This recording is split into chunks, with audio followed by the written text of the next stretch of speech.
Bobby Witt Jr. is one of the only good things about the Kansas City Royals. He is coming off a terrific 2025 season where he won a Platinum Glove and a Silver Slugger, cementing himself, at least in my opinion, as a top 3 player in Major League Baseball. That being said, he continues to be one of the only bright spots of a Kansas City Royals team that is one of the worst teams in the American League. Not much has gone right for this team as they're in 4th place in the AL Central, and I am finally rebuilding them on the channel, but with a big twist. I always like to find ways to spice these rebuilds up as much as I possibly can, and while it would be hard enough to just get rid of Bobby Witt Jr., I've got another idea to make this more fun. We have completely overturned this roster with Bobby Witt Jr. being the only Royals player remaining, and everybody else was traded for a bunch of D potential scrubs. And on top of that, all of Kansas City's best players were dealt to their division rivals just to make this a little bit tougher. This is the Bobby Witt Jr. only rebuild, and for this one, there's only going to be 2 rules that we have to follow.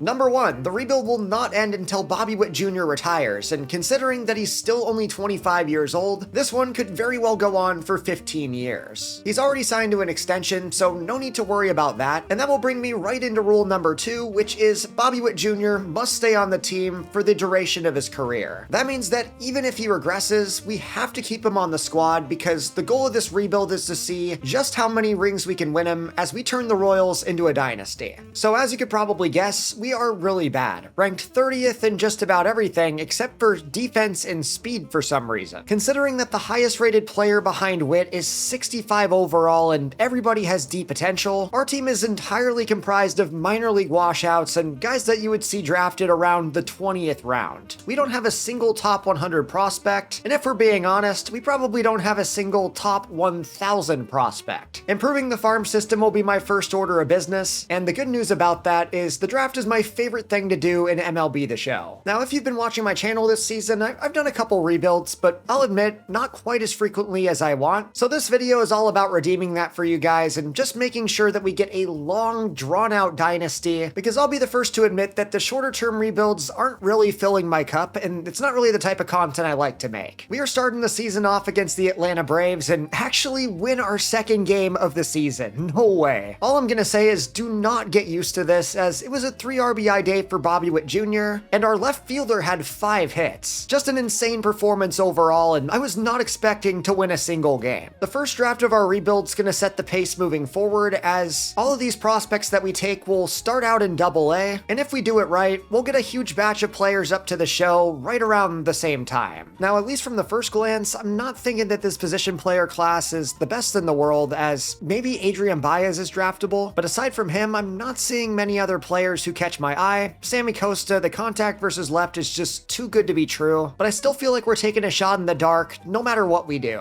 Out of the prospects that I've seen so far, I think my favorite's gonna have to be Adrian Baez just because of the balanced skill set, and it feels like he has a lower chance of busting than some of the other guys. After 2 weeks of scouting him, I'm very curious where he's at, and number 2 on the board, I will absolutely take that, and if he's available, he will be my selection. Now, the problem though is we are picking at number 6, so that's not very likely. Now, with the state that our team's in, we just need some guys to come up and play right away. So in these drafts, do not be surprised if I sacrifice the ceiling of a prospect for some floor, and Gary Wood is the perfect example of a player that I'd consider taking. First and foremost, while he is 23 years old, he's number 9 in the draft, and because older players tend to have lower draft rankings, that tells me that he's going to be right around the high end of his overall and potential range. That means that he could very well be a guy that climbs through the minors in just 1 season, getting up to the show and getting Bobby Witt some help in the infield. I would much rather take a player like that rather than a 45 overall who's never going to see the field in his life, although we might have just found a late round gem in 3rd baseman Matthew Ullman. Just looking at the green flags, max potential of 99, max overall of 59, and the lows of several of his stats are in the single digits, which usually implies that a player will be closer to the max end of their ceiling. While I do want to get players who can reach the show quickly, I also want to get some long-term projects as we are trying to become a dynasty, and Matthew Ullman could be a great part of that. He's ranked number 50 in the class, and while the contact needs some work, it's still in a decent enough starting point for him to quickly progress through the minors. And I know we don't need a shortstop, but I did just find the 28th ranked player in the class, and his profile's very similar to the 3rd baseman. And we also might have found a catcher in Joe Sanders, and while the ceiling's not the highest, I do think the contact's also good enough to work with, and considering this will be the toughest toughest position for us to fill, I would be more than happy to draft it early. And I might have just lost interest in Joe Sanders. Mike Lozano is even better. Now, I don't want to speak before we take him, but he's projected to go lower in the draft and also has a higher grade on our board, along with better contact. And probably the most exciting thing about him is the fielding is MLB ready coming in right away. It is very rare that you find one good catcher, let alone two right off the bat. We are doing a very thorough job in this first scouting cycle, selecting players from all over the map, and that will continue with a potential not ranked gem. And look at all those single-digit ratings. Again, I'm seeing a lot of zeros. Bobby Dugan is currently not ranked on our board, but if we scout him, I almost guarantee that's gonna change. I will take just about any good news on the scouting end of things, as we're getting absolutely demolished on the field. Despite winning our second game of the season, we are 22-67, which still is better than I thought, but I do not see that record improving over the rest of the year, as wow, we're only 4 games worse than the Rockies. What the heck are they doing? Taking a look at the stats on the year, no surprise to see that Bobby Witt Jr. is the star of this team, but even then, it feels like he's not really putting his heart into it, considering that his team sucks. He's only putting up a 797 OPS with 39 RBIs, which barely leads the team. As for the rest of the squad, though, we do have a couple of players that are worth keeping an eye on, and mainly this right fielder who, if you remember, in the second game of the season had 5 hits. Looking at the rest of the team, though, we've got a catcher named Creed, but I'm not sure he's taken us any higher, and this might be his one last breath with the squad. I have truly created my own prison here, and I'm welcoming the draft with arms wide open. Scouting for our foundational draft went about as well as it possibly could have, as we uncovered some absolute diamonds in the rough. As far as the first round goes, my number 1 target is going to be Ali Sato, who's the number 2 player on our board, and should be able to last until number 6. In the event that he's gone, though, I'd be cool with Adrian Baez, but otherwise, it's just going to be the best player available. The highlight of this draft class is, without a doubt, the later round talent, as we managed to find a lot of position guys who are all kinda rated in the top 100 of our board. Players like Cy Thornton, Matthew Ullman, and catcher Mike Lozano will be my top targets, but I also found another later round gem in Willie Pena. The 18-year-old second baseman is without a doubt a project, but he's coming in with a max potential of 99, and considering that he's ranked number 49 on the board after fully scouting him, I feel like he's gonna be pretty good. We've got a lot of options going into this first draft, and unless players get overdrafted like crazy, it's gonna be hard for us to mess it up. We did a good enough job scouting that we can kinda just set the plane to autopilot, as there goes Miguel Matos, but both of my top targets are still available. All we gotta do is sweat out these final 2 selections, as there goes a right fielder who is not even on my radar, and it all comes down to the Pirates. But no matter who they take, we're getting one of the players that we wanted, as Baez does go, but Sato fell right into our laps. He is the number 2 player on the board, so without question, I'm selecting him here at number 6, and that's a really good first selection of this draft. Then after that, we would take another pitcher at number 34, which is a little bit boring, but you always need pitching, and considering that Cy Thornton's still available at number 55, I think that was the right decision. We are once again taking the best player remaining on our board, and simulating to number 94, I do see that Matthew Ullman and Mike Lozano are both still available. Now, I will admit, this does kind of back me into a corner, as I really like both players, but considering that Lozano's projected to go around number 160, I feel like we should be able to get him at number 124, and I can't say the same thing for Ullman. He will be our selection, and now we just gotta sweat it out. I am crossing my fingers, and Mike does fall to our spot. It is such a W to land a good catcher early on, as it's probably the rarest position in the game, and Lozano looks to be a very good one with contact and fielding. I have gotten very used to my draft picks getting sniped, so overall, that couldn't have worked out any better, and at the start of August, we're getting a chance to look at our picks, which we absolutely nailed. Just going down the list, we're seeing a lot of green, and that just means a lot of players that can help us out for the future. Let's start at the very top. We got Ali Sato at number 6 overall, and I was extremely happy that he fell. Taking a look at his stats, he's pretty well balanced across the board with a 57 control to start out, but the stat that is really going to help him is his 93 stamina. I feel like in MLB The Show, you don't really see numbers like that very often, so Sato should be able to last pretty long while hammering the strike zone. That first selection was a slam dunk, and then with our second, we went with the best pitcher on the board in Jason Baker. I do want to point out that while Baker and Sato have the same ceiling, the way that I like to view it is Sato is the ace of the near future, and Jason Baker's gonna be a good number 2, but he can be more seen as the ace of the longer term future. He's 3 years younger, and as a second round prospect, he's not gonna kind of have the same floor as Sato, who's coming in at 68 overall, while Baker is still a little raw at 59. Regardless though, while the hits per 9 are a little bit low right now, I wouldn't call him a full project, and do think he could be up at the majors within the next 3 years. And I think that's going to be a trend we'll see with the rest of the class, as guys like Matthew Ullman and Cy Thornton are in a very similar overall range, while Mike Lozano's a little higher at 63 and is probably the most pro-ready player we took behind Ali Sato. Starting with Cy Thornton though, he has 91 potential and 56 overall, coming in with really good athleticism, along with contact that I would say is good enough to start him off. Really excited about his future, as he can play everywhere in the infield except for first base. And that will bring us to Matthew Ullman, who is without a doubt our third baseman of the future, although he also has flexibility at first. Just like Thornton, he's coming in with pretty solid athleticism to start out, along with contact in the 40s, but the real kicker with him is he has 97 potential. That being said, I'm really glad that we got him, because while Thornton's a really good player, I would have been really upset if we missed out on Ullman. Very excited to see these guys eventually join the infield with Bobby Witt, along with Mike Lozano as the backstop. And I absolutely love this pick. High contact, high fielding, and just a mature approach at the plate that you can't necessarily teach right out the gate. I mean, he's so good out in the field that he could play third base or left field, and I don't know, something about prospects like Mike Lozano just really seems to excite me. Hopefully the contact being in the high 50s should allow him to soar through the minors, and considering that he's 89 potential, I know he's not in the 90s club, but that's still a really high ceiling, especially for a catcher. Without a doubt, Mike Laws is the most pro-ready player that we took outside of Ali Sato, and considering that we got him in the 4th round, that might have been the steal of the draft. However, that title is still up for debate, because in round number 5, we found a not-ranked gem in Willie Pena. Now, that translates directly to Willie Pineapple. I gotta say that's the coolest name I've ever heard. Now, there's a lot to like with Willie. Of course, he's got that 98 potential, so the ceiling is sky high, and at least for a second baseman, he's got pretty good athleticism. The bottom line here is at 49 overall, he's gonna take a long time to develop, but considering that his contact and his fielding ability stats are both in a good spot, I really think that he can surprise some people and potentially make his major league debut sooner than expected. That is the story for Willie Pena, and then we ended the class off with Bobby Dugan, who's just another fun shot in the dark. Now, I could have taken a bullpen arm here, but honestly, the Rule 5 draft has plenty of those, and taking a guy like Dugan's a lot more fun. The reason I say that is, while I would argue that he's even more raw than Pena, he's got 95 speed, which out in center field makes a huge difference. That is going to be a ton of fun to see out in the minors, as he also has an 86 steal, but in order to use that, he's got to get on base, and that's the problem. Considering that he only has 28 contact versus right and 23 power versus right, this guy might literally be a longer project than GTA 6. All things considered though, certainly not bad for a 6th round pick, and I think this might have been one of my best drafts of MLB The Show 26. That is going to wrap up season number 1, as I know this one went extremely fast, but we've probably got 20 seasons to get through. That being said, it was not worth spending more time on this season, as we went 40 and 122, and that was the worst record in the league by far, as the Rockies were the next worst at 40 and 114. I just wasted an entire season of Bobby Witt Jr.'s career, and just being completely honest, I don't see this getting better for at least a couple of years. As a result of having a bunch of scrubs around him, it doesn't seem that he made much of an effort, as he just recorded an OPS of 793 and a batting average of 266. It is a little bit sad to see a 67 overall third baseman finish just under him in home runs and RBIs, but it was actually a pretty good season for Blake Rambusch and Gavin Conticello right underneath them. The latter would finish with the 2nd best OPS on the team, and for an expansion level roster, a lot of these performances were not too bad. The offense was still the worst in the league, but it is good to see that we had some players produce, although I can't say the same thing about this rotation. This unit had no redeeming qualities, and the same thing can be said for the bullpen. If we're gonna make the jump, we got to improve our pitching, and I think that all starts in the Rule 5 draft. Checking out the awards around the league, Big Dumper won his MVP, and Shohei Ohtani, no surprise here, that's a 4-peat for the MVP. There was nothing new there, and nothing new here either, as Paul Skeens repeats and Tarek Skubal 3-peats. All things considered, it was a pretty weird year in Major League Baseball, as the Royals started out completely dumping their entire team, and the Mariners made their first World Series ever just to lose to the Dodgers. Now, going into the offseason, I do feel like there has to be some stability on the team, so at least least starting out, I'm not going to dump all the D potential guys, as a few players like Creed Williams actually improved. And without a doubt, we gotta bring back our best expansion player, Blake Rambush, which I'm just realizing how cool that name is. It's literally the truck and the beer combined into one. Basically, if a player put up a positive wins above replacement, or they showed significant signs of improving their overall, then they're back on the team for season number 2. And folks, that was not a lot of people. Our roster's down to 35, and we've got a lot of work to do in free agency, but I don't think we're gonna be a destination people wanna go. That will bring us into our first free agency period of the franchise, and as you can imagine from a team that finished with by far the worst record in baseball, it doesn't make a lot of sense for us to sign any of the top free agents. The reason for that is not only are they not gonna wanna sign with our team, but by the time we're actually starting to get good, they're gonna be regressing, so it just doesn't make a lot of sense to throw that type of money around. That being said, this first wave of free agency is probably gonna be pretty slow, and anybody that we do sign is almost definitely gonna be to a veteran minimum deal. Starting off, here's 65 overall lefty Austin Gomber, who may be 33 years old at 65 overall, but that 82 control should at least be serviceable for the time being. That's a solid enough veteran addition to start things off, but I also found an undrafted free agent with a potential. He's a project at 45 overall, but this organization could use as much depth as we can get. It really feels like we're selecting from the goodwill right now, as there's not a lot of options that we can afford, but one of them that we can is Garrett Hampson. I really hope those first couple moves show you guys kind of what we're looking for when we sign free agents, as the next guy we're bringing in is Big Rowdy Tellez, and honestly, the stats here are looking pretty good. He has a really good mix of contact and power versus righties, which may not be the best, but for where this team is at right now, he might be our best offensive player. In fact, I like him so much that we're gonna bring him in on a 2-year deal worth $780K a year. We will be depending a lot more on later stage free agents, along with the Rule 5 draft to fill out the team, but I still want to put together a big board in the first week of free agency, trying to look for some under-the-radar players who could have bounce backs in their careers. Starting things off, I do believe in Gavin Lux for 1 year, $3 million, and it's kind of the same story for Ramon Arias. Those two guys at the very worst could be stopgaps in the offense. And then for the third slot, we're throwing in a B potential wild card in Michael Kopech, who does have 82 clutch, but that control at 26 is kinda all over the place. I do believe that he still has a ceiling, but at 67 overall, this move is really just for low risk, high reward. Now I do start things off landing Gavin Lux, and advancing to December, there's a lot of players who went non-tendered who I will be interested in bringing onto the squad. Starting things off, we could really use some more pitching help, and Aaron Sanchez is sitting here at 68 overall. Not to mention, he has B potential with 61 control, so for a 1-year deal, I feel like it would be smart to bring him in. However, I might have just found the ace of our staff in Tanner Houck. Sitting at 74 overall, the control rating is exactly where it needs to be, and I can't imagine us getting someone much better, especially for $780K a year. That's an absolute steal. He's getting a 2-year contract. We would continue signing under-the-radar free agents to fill out the roster, and I was really excited to kick the tires on a lot of former top prospects who so far had not lived up to their major league potential. Out of all the players that I signed though, there might be one guy in particular who I was most excited about. We gotta go get Ben Joyce. I know he only has C potential, but this man throws some absolute heat, and on top of that, 90 clutch is really good for a leverage reliever. Between him and Michael Kopech, we've got some real flamethrowers, but now it's time for the most important part of this offseason, the draft lottery. It is no secret that as a team in rebuild mode, this draft selection means a ton to us, and considering that we just had the worst record in baseball by 8 games, I feel like we could really use a win. We do have a 16.5% chance for the number 1 pick, but as we've seen in so many draft lotteries on this channel, anything can happen. We're just gonna full send it as I'm hoping for the best, and thankfully, we do stay at number 1. That is really good news going into the Rule 5 draft, where I'm just trying to take the best players that I can, starting out with Landon Knack. The Dodgers have a lot of really good pitchers, so one was bound to slip through the cracks, and that is how we're gonna land a 73 overall starter in round number 1. The Rule 5 is always a great way to fill out the bullpen, but while we're at it, I'm also gonna go ahead and add Lamont Wade Jr. He's a really well-balanced hitter at first base who can also play in the outfield, but the big reason we're going after him is he has 97 discipline. We selected 8 players in our first Rule 5, and all of them except for Lamont Wade Jr. were pitchers. Alright, so here's the first look at our roster going into season number 2, and as you can see, we improved the pitching pretty significantly, but don't underestimate the offense. Players like 26-year-old center fielder Alec Thomas still have the upside to potentially improve, but I'm also excited about guys players like Connor Wong and former top 100 prospect Curtis Mead. I will admit that this season is all about getting development for the guys that we just drafted, but there's also quite a few players who are considered major league wash-ups who we could get a second life out of. Someone like Christian Encarnacion could be a perfect example of that, along with someone like 22-year-old Demetrio Crisantes, who was not claimed on waivers. Here's the starting lineup going into the new year, as Bobby Witt Jr. still hitting number 2 with Gavin Lux leading off, and I always like this stage in the franchise where we're getting a lot of high 60s to low 70 overall players who could prove themselves to be a lot more valuable. Ryan Valade's another player who could be in this category with contact in the low 60s and a pretty well-balanced skill set overall. I will admit that there's not a lot of returners from last year's roster, but the one guy who is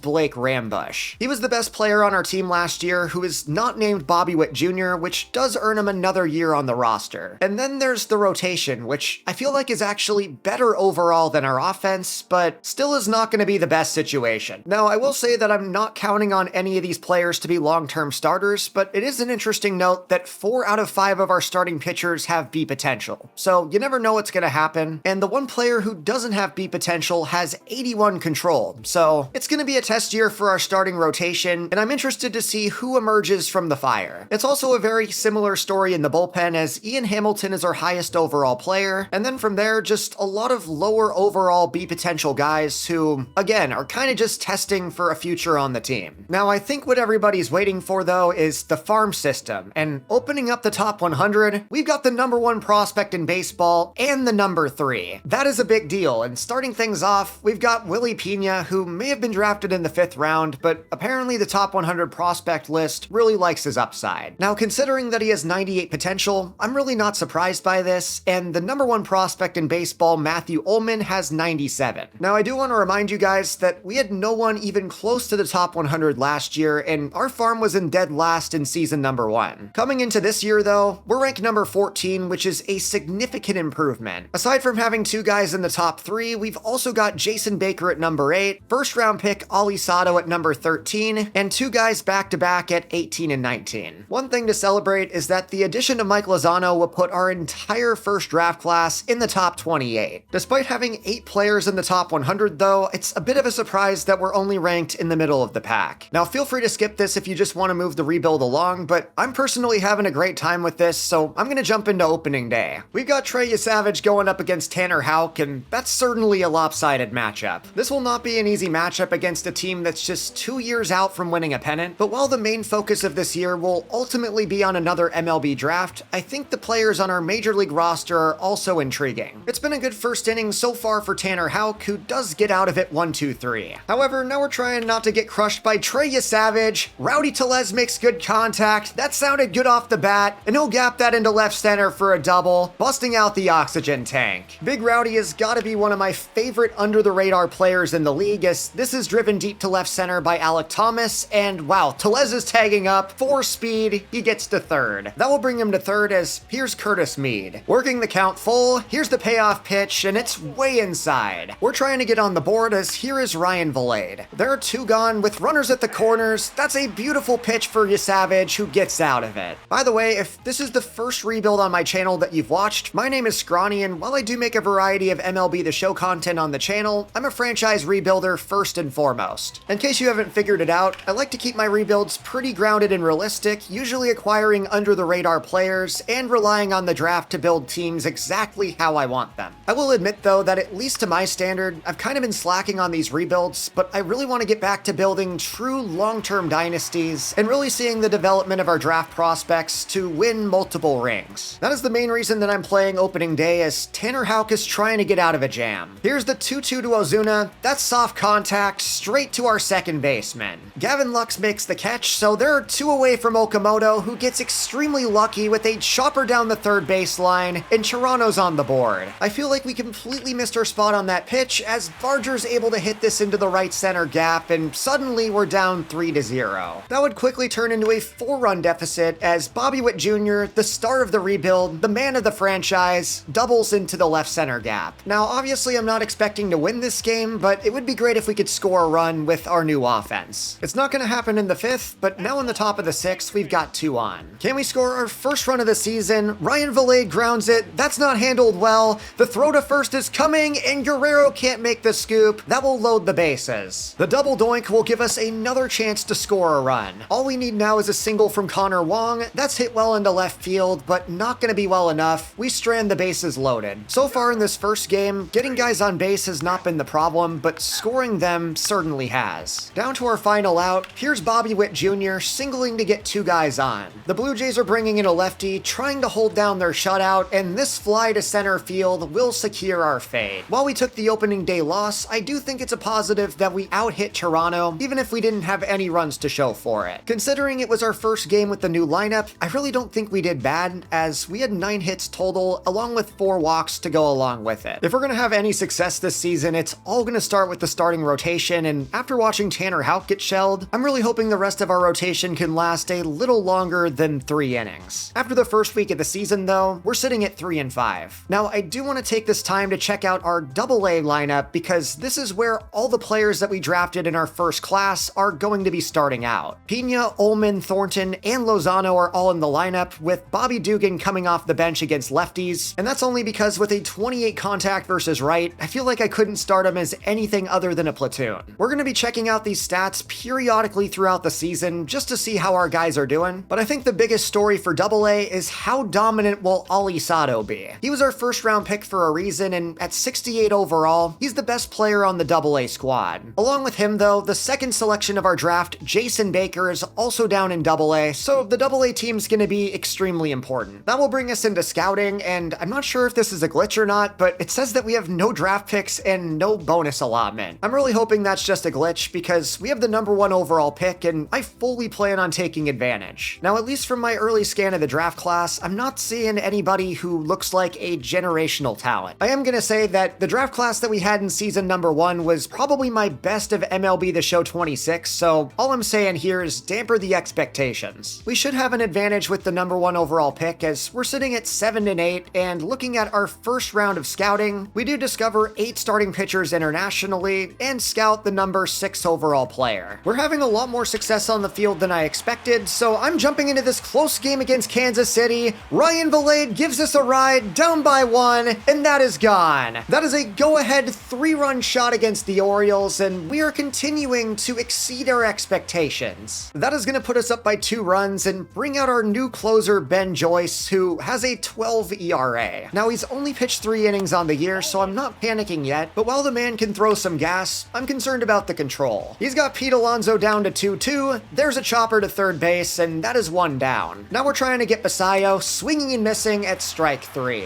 I feel like the high fastball never fails, as here's Kobe Mayo. We throw a sinker, and he obliterates that for a double. Now, I'm not too concerned with the 2-run cushion, but this one will clear the infield for an RBI single. We cannot allow this to get any worse, as there's a deep fly out to center field, and thankfully that's gonna do it. Ben Joyce gets the save, helping Kansas City avoid the sweep, and Ryan Vilade deserves a huge shout out for that 3-run shot. Now, just from an early impression, I would not be surprised if Tristan Baker ends up being the best player in the first round. The contact and plate skills are there, and the low powers of 5 and 7 make me think that he's going to be on the higher range of his potential. We're still looking for who we're going to take at number 1, and simming out the rest of the month, we are entering May at 15-18. We are having a much better start to the season than I imagined, and maybe a big reason for that is Lamont Wade Jr.'s huge start to the year. He is first on the team with 24 RBIs and has an 843 OPS to go along with 6 dingers. He is one of a few players who are playing above their ratings, with another one being Curtis Mead. He's got a 307 average to go along with 19 RBIs, as Bobby Witt Jr. is also doing his thing, putting up a 970 OPS. It's been a solid start to the year for the offense, but again, I'm curious if they can sustain this level of play, as the drop-off is pretty real after the first few guys. And it's kind of the same story with the rotation, as Houck and Krismat have been very, very good, but Sandoval, Knack, and Sanchez all kind of cancel that out. As we all imagined, some players on the Major League squad were gonna struggle, and checking out AA, it's been a really nice start to the career of Mike Lozano. He's looking like the catcher of our future, hitting .321 with a 751 OPS. It should be a really good year of development for him, and it does look like he's ahead of Cy Thornton and Matthew Ullman. Considering that Matthew Ullman's the number 1 prospect in baseball, I was expecting a little bit better than a 482 OPS. I don't want to mess up his development, so he could be going down to single A, but at least Willie Pena is performing with a 288 average. Then in the rotation, it's been a pretty up and down start for Ollie Sato, and Jason Baker's been a lot better. After scouting Tristan Baker though, I might have found what we're gonna do at number 1. He just went all the way up to rank number 2 and has a chance to be a high ceiling player with a pretty good floor as well. I also just discovered a first baseman, and that's the one position in the infield that we have not drafted. And with a low clutch rating of 0 and a ton of power, Terrell Averill might be one of the steals of the draft. The draft class is not very deep, so we could definitely use a win as we win 5 games in a row to get back to 500. It's kinda crazy that we're only 2 games back in our division. Now, I don't want to speak too soon, but we might be onto something with a few of our off-season additions. We're currently tied for 11th in the league in runs scored, but as far as hits goes, we're sitting in an even better spot in 4th place. That is even better than the Dodgers, as I'm curious how good the pitching is. Going over to ERA, and we might have to scroll for a while to find our squad. We are ranked number 18.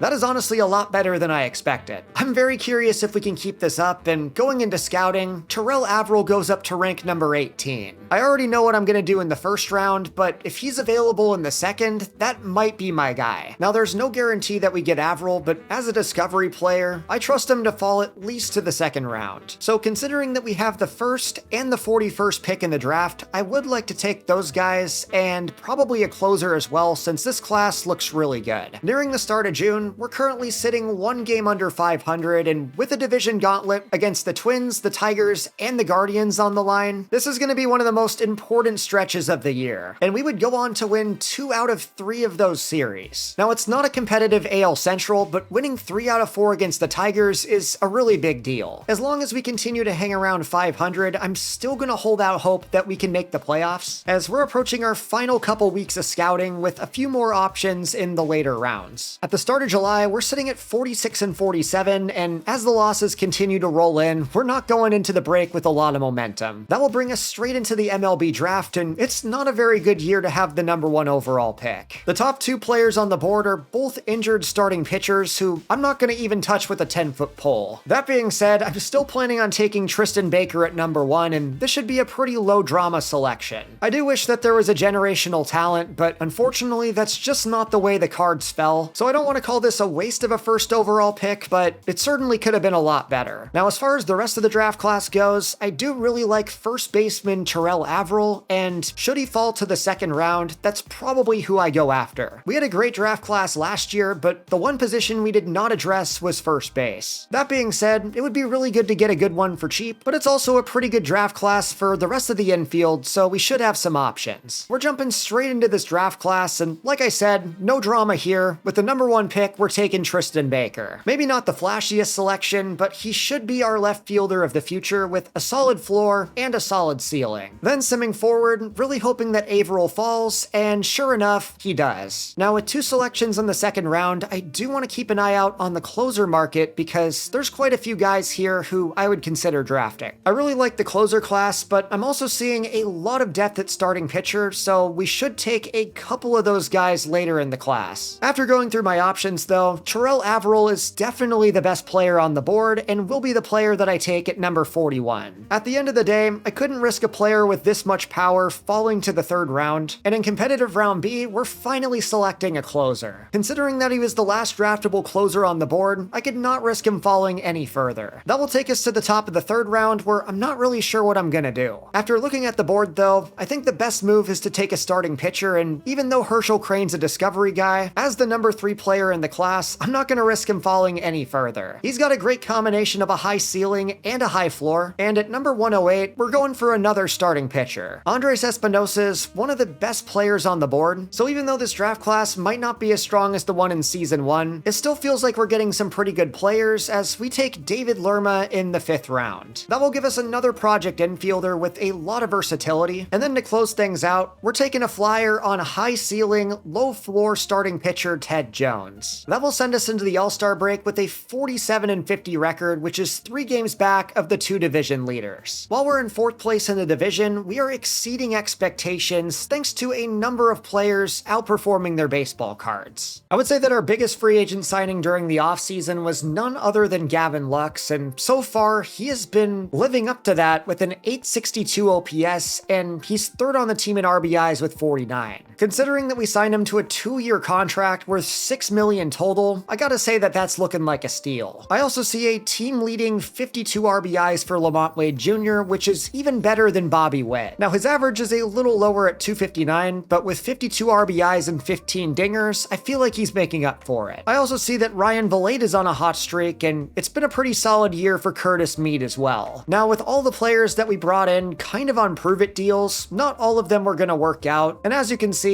there's a lot more busts than there are booms. For example, one of the players who I was excited about was Connor Wong, but just looking at the stats, he's not making a lot of noise. Considering that he has B potential, I was excited to see what he can do, but at the break, he's hitting 221 with a 580 OPS. That's a little bit disappointing, but look at this rotation. I feel like we're more than making up for any deficit on the offense as Tanner Houck, Chris Matt, Sandoval, and Austin Gomber are all pitching at a really high level. Not to mention, it's also been a really good year for Landon Knack, and the only guy out of this group that isn't performing is Aaron Sanchez. That is a really good start to the year for the rotation, but looking at the bullpen, it's been pretty up and down. Now, I will say that Ian Hamilton has looked like an all-star, but he's pretty much the only one in this group. I do see that Ben Joyce has a 2-5 record, and with a 6.3 ERA, I'm gonna have to send him down. Very curious how the rest of the year goes at the major league level, but what's going on down in the minors? Starting things off, we gotta talk about catcher Mike Lozano, who might be our most pro-ready player, not named Ali Sato. In his first season in AA, he's got his stats looking even better, and with a 725 OPS, he's doing exactly what he needs to be doing. That is a really solid season for an 18-year-old in AA, and I wish I could say the same about Cy Thornton. Now obviously, he's much rawer than Mike Lozano, but as an infielder with athleticism, I'm really hoping that he can turn things around. A 208 average and a 596 OPS is not where he needs to be, but it does look like things are slightly turning around for Matthew Ullman. He's gotten his average above 260, and as the #1 prospect in baseball, it is good to see that he's up 3 overall. All things considered, it's been a pretty nice start to the year for the farm, at least in terms of development, as Bobby Dugan is also improving, and baseball's #3 prospect Willie Pena is up to 53 overall. Checking out the rotation though, the guy who has the chance to come up first is Ali Sato. Halfway through the year, he's putting up pretty good numbers in AA with a 3.36 ERA, and considering that he's already up to 70 overall, I do think he's going to make his debut sometime in the middle of season #2. I do want to see what he can do in AAA, but so far the development is on the right track. Then finally, we gotta take a look at our second selection, Jason Baker, who's officially up to 62 overall, looking pretty good as well. I was not expecting much for season 2, and considering that we're just under 500 at the All-Star break, I'm kind of shocked at how fast we've turned the organization around. There's a lot of room to improve, but we went from the worst franchise in the league last year to what could be one of the best up-and-coming franchises in baseball. We're in a really good spot, so I want to take the time to extend one of our key free agents in Lamont Wade Jr. 2 years, $2.5 million, and that's just a bargain. That will take us to the start of August, and it does seem that we're kind of slipping. Now don't get me wrong, 54 and 59 is really not bad considering the type of roster that we're fielding, but looking at the wild card race, I just don't think we're gonna make it. Only 2 players in the lineup are on cold streaks, so there might still be a chance that we turn it around, but I don't think it's likely. However, now it's August 2nd, and that means that it's time to check out our second draft class of the video, and if it's even close to as good as the first one, I'm gonna be a happy guy. My goal in this class was pretty much the same as it always is, and that was to take the best player available and try to get the best combination of players possible. However, the cool thing about this draft is I feel like I not only did that, but also managed to land some guys at positions we hadn't previously drafted. That being said, I feel like we did a pretty good job, and so far the ratings are supporting that. I'm seeing 90 potentials at the top. Is this the year that we get the sweep? It is indeed. 90 potentials up and down the board, and let's start at the top with Tristan Baker. Now let me start out by saying that the top of this draft was an absolute disaster. Among the players at the top of our board, there were a bunch of injured starting pitchers and not the type of position player talent that we were looking for. That being said, Tristan Baker was number 24 on the MLB board, so it was a bit of a surprise that we selected him at #1, but looking at his profile, I'm really excited about his upside. Starting out right away, he's coming in with really solid contact and plate skills, along with really solid fielding for his position. Now obviously the downside is the power's not going to be very good, but Baker reminds me of another player that's currently in our our system. While we've had a really good first draft of this franchise, the guy that has impressed the most is none other than Mike Lozano, who's played so well that he's up to A potential. And while him and Baker play completely different positions, I do want to point out that their skill sets are remarkably similar. When you have the number 1 overall pick, and I know it's easy to feel underwhelmed with a player like Baker, but if he's anything like Mike Lozano, I would be more than happy with this selection. Then going to our second selection, we took a player also at a position of need who is the complete opposite of Baker in terms of archetype. That is Terrell Averill, and this is the definition of a boomer bust prospect. The contact and plate skills are not really where they need to be, but if this guy can hit the cover off the ball, I think he might have the highest ceiling of any player who we've drafted in the system so far. We do not have a single player with this type of power, and while it's going to be an uphill battle to get Averill Pro ready, mark my words when I say that his ceiling is reaching the Hall of Fame. I was not going to risk missing out on a discovery first baseman with that type of potential, but I do need to point out that by taking him, I did miss out on a much safer player in Israel Santos, who's coming in at 75 overall. Had he lasted to my third selection, he would have been my target, but I still ended up with a really solid closer in Will McCoy addressing the bullpen. And while he's only coming in at 67 overall at 22 years old, he's still a player who could reach the majors in the next couple years. Started the draft with 3 players at positions of need before continuing to round out our rotation with Herschel Crane and Andres Espinosa. And starting at the top with Crane, this is exactly why I usually don't like to draft pitchers very high. Depending on how good you discover, it feels like you can always find a player of this caliber somewhere in the middle rounds, as Crane is everything that we wanted him to be at 92 potential and 69 overall. I think the biggest note about this is we just got a player in the 3rd round who was just as good as our 1st rounder last year. He is nearly the same player as Ali Sato, who came in at 68 overall and 93 potential last year, so between Crane and Averill, our discovery scout absolutely deserves a raise. Then we followed up with Andres Espinosa, who has a slightly higher ceiling, but will need a little bit more time to develop, and then we closed things out with a couple of project players in the 5th and 6th rounds. David Lerma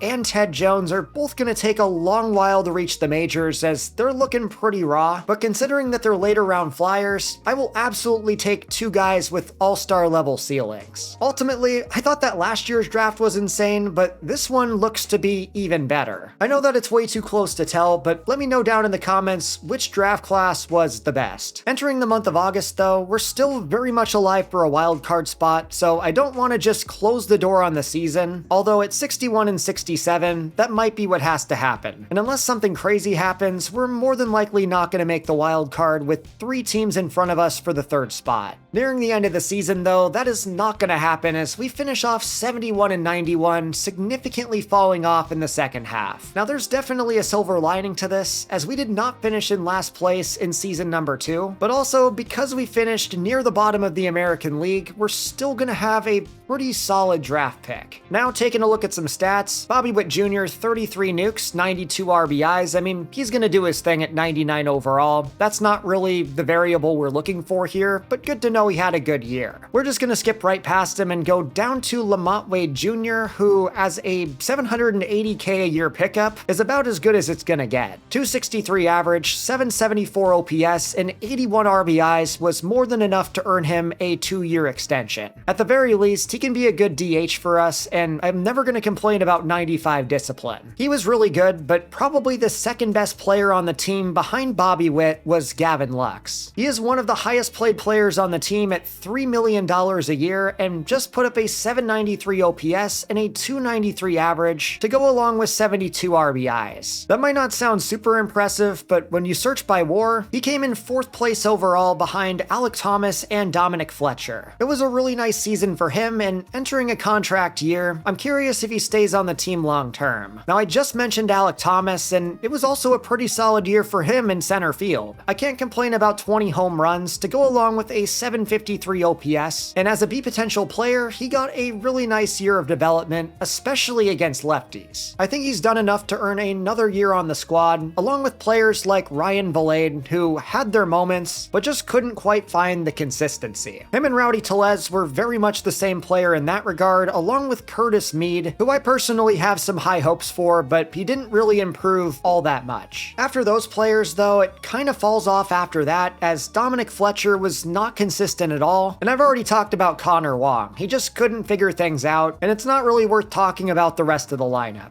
The rotation was a completely different story. First and foremost, I cannot believe how good this unit was, led by 77 overall Tanner Houck. I'm just gonna state the obvious and say that he is not an ace level player, but did get up to 77 overall, and with one more year before free agency, I might want to bring him back long term. He was the ace of the staff, and then going down the board, Krismat and Sandoval were also pretty reliable, along with Austin Gomber, who started out as our long reliever, but later became our 5-starter with the struggles of Aaron Sanchez. I don't want to speak too early, but Sanchez is looking like kind of a bust, but I'm feeling pretty good about the rotation, especially with Ollie Sato and Crane on the way up. As far as the bullpen goes, it was pretty up and down, but we were much more stable after getting rid of Ben Joyce. He was sent down in favor of Tyler Alexander, who put up a lot better numbers, but I'm also really excited about Hayden Wesneski along with Ian Hamilton and Ryan Fernandez. It was certainly not a good season for the Royals, but there's a lot of building blocks to work with, especially in the farm system. Developing our farm system was our #1 goal for the year, and just looking at all of these 5 and 6 overall gains, I think that we accomplished that and have a very strong group of players getting ready to come up to the show. There were a lot of positives in player development this season, but I don't think there's a single win better than former 4th-round pick Mike Lozano. He is now up to 68 overall and A potential, and with the contact numbers where they are, he is looking like the catcher of the future, and we might not have to wait very long for him to get to the show. I know that we've got Ollie Sato, but I truly think that Lozano could be called up around the same time. Add in our most recent draft class, and I don't think there's any chance in the world that we don't have the #1 farm system going into next year. While it's too early to tell, we might be looking at 15 top 100 prospects, which, considering that we started with only Bobby Witt Jr., we have turned this organization around about as quick as we possibly could have. As we transition into Season 3 of the rebuild, only the strong can survive, and unfortunately, that's going to spell the end of many of the expansion-level players who we started with. We really threw these guys into the fire, so I just want to make sure they're remembered when we become a dynasty. Now, the tough thing about free agency this year is a lot of the players that we signed last season are on 2-year deals, so not a lot of roster space to bring somebody in. Not a very good pitching class, but I do see Griffin Canning hiding down here, and that's a player that I'm definitely interested in bringing in. It's only going to cost us $780K a year, and while he's not going to take a 1-year deal, I do think that 2 is perfectly fine. I'm not seeing as many diamond in the roughs this year, but maybe someone like Jahmai Jones could come in and just hit lefties. He's not going to take the 1-year deal, but 2 years at 1.1 seems pretty reasonable. And then after that, honestly, not too many other players that I like, as I did throw Brock Burke on the board just because he has 86 clutch and 73 control, but that's just kind of a back of the bullpen signing, along with potentially getting back Garrett Hampson, although with the way that he played last year, I'm hoping I can lowball him down from $3 million a year. After a couple weeks though, there are a couple more players that I'm interested in. Starting off, I'm saying utility man Vidal Brujan, and with contact and discipline like that, I would much prefer him over Garrett Hampson. Also, even though we still have not gotten Brock Burke, I'd be interested in bringing in Eric Miller on a cheap deal, as he is really good against lefties and is 76 overall, asking for $920K a year. I also just found a 19-year-old B potential second baseman who I am without a doubt going to sign to a minor league deal. Arthur Davis was a former first-round pick, and I have no idea why he's sitting here. And it will be the same story with Alfonso Ayala, who, yep, he was a 6th-rounder last year, definitely remember him, and will happily add him to the team. Still waiting on Brujan and Burke to sign, but Brock finally does after 5 weeks. Really hoping that's a big deal for the bullpen, as Brujan will follow him up at the start of December. I know these moves aren't going to be major, but we're just trying to build off the success that we had last year, and we might have just found another player who's being undervalued. I know it's not the biggest move in the world, but I will absolutely take a backup catcher who's 72 overall. And that will be our final signing before the draft lottery. While I'm glad that we improved last year, the punishment to this is we're currently sitting in 10th place overall with a 1.8% chance for the #1 pick. It's very unlikely that we actually get it, as we're simming forward and just hoping for the best. Hoping for good luck up for the second year in a row, but we're not gonna get it, staying put at number 10. That will bring us to another Rule 5 draft, but unlike last year, I'm not really seeing much worth swinging on. Unlike last season where we needed pretty much everything, I'm not really seeing too many upgrades, although Nolan Jones is really interesting. Not only is he really good against righties and has good discipline, but his 98 arm strength and positional versatility allows him to play pretty much anywhere. Considering that he's only going to cost us $1.2 million,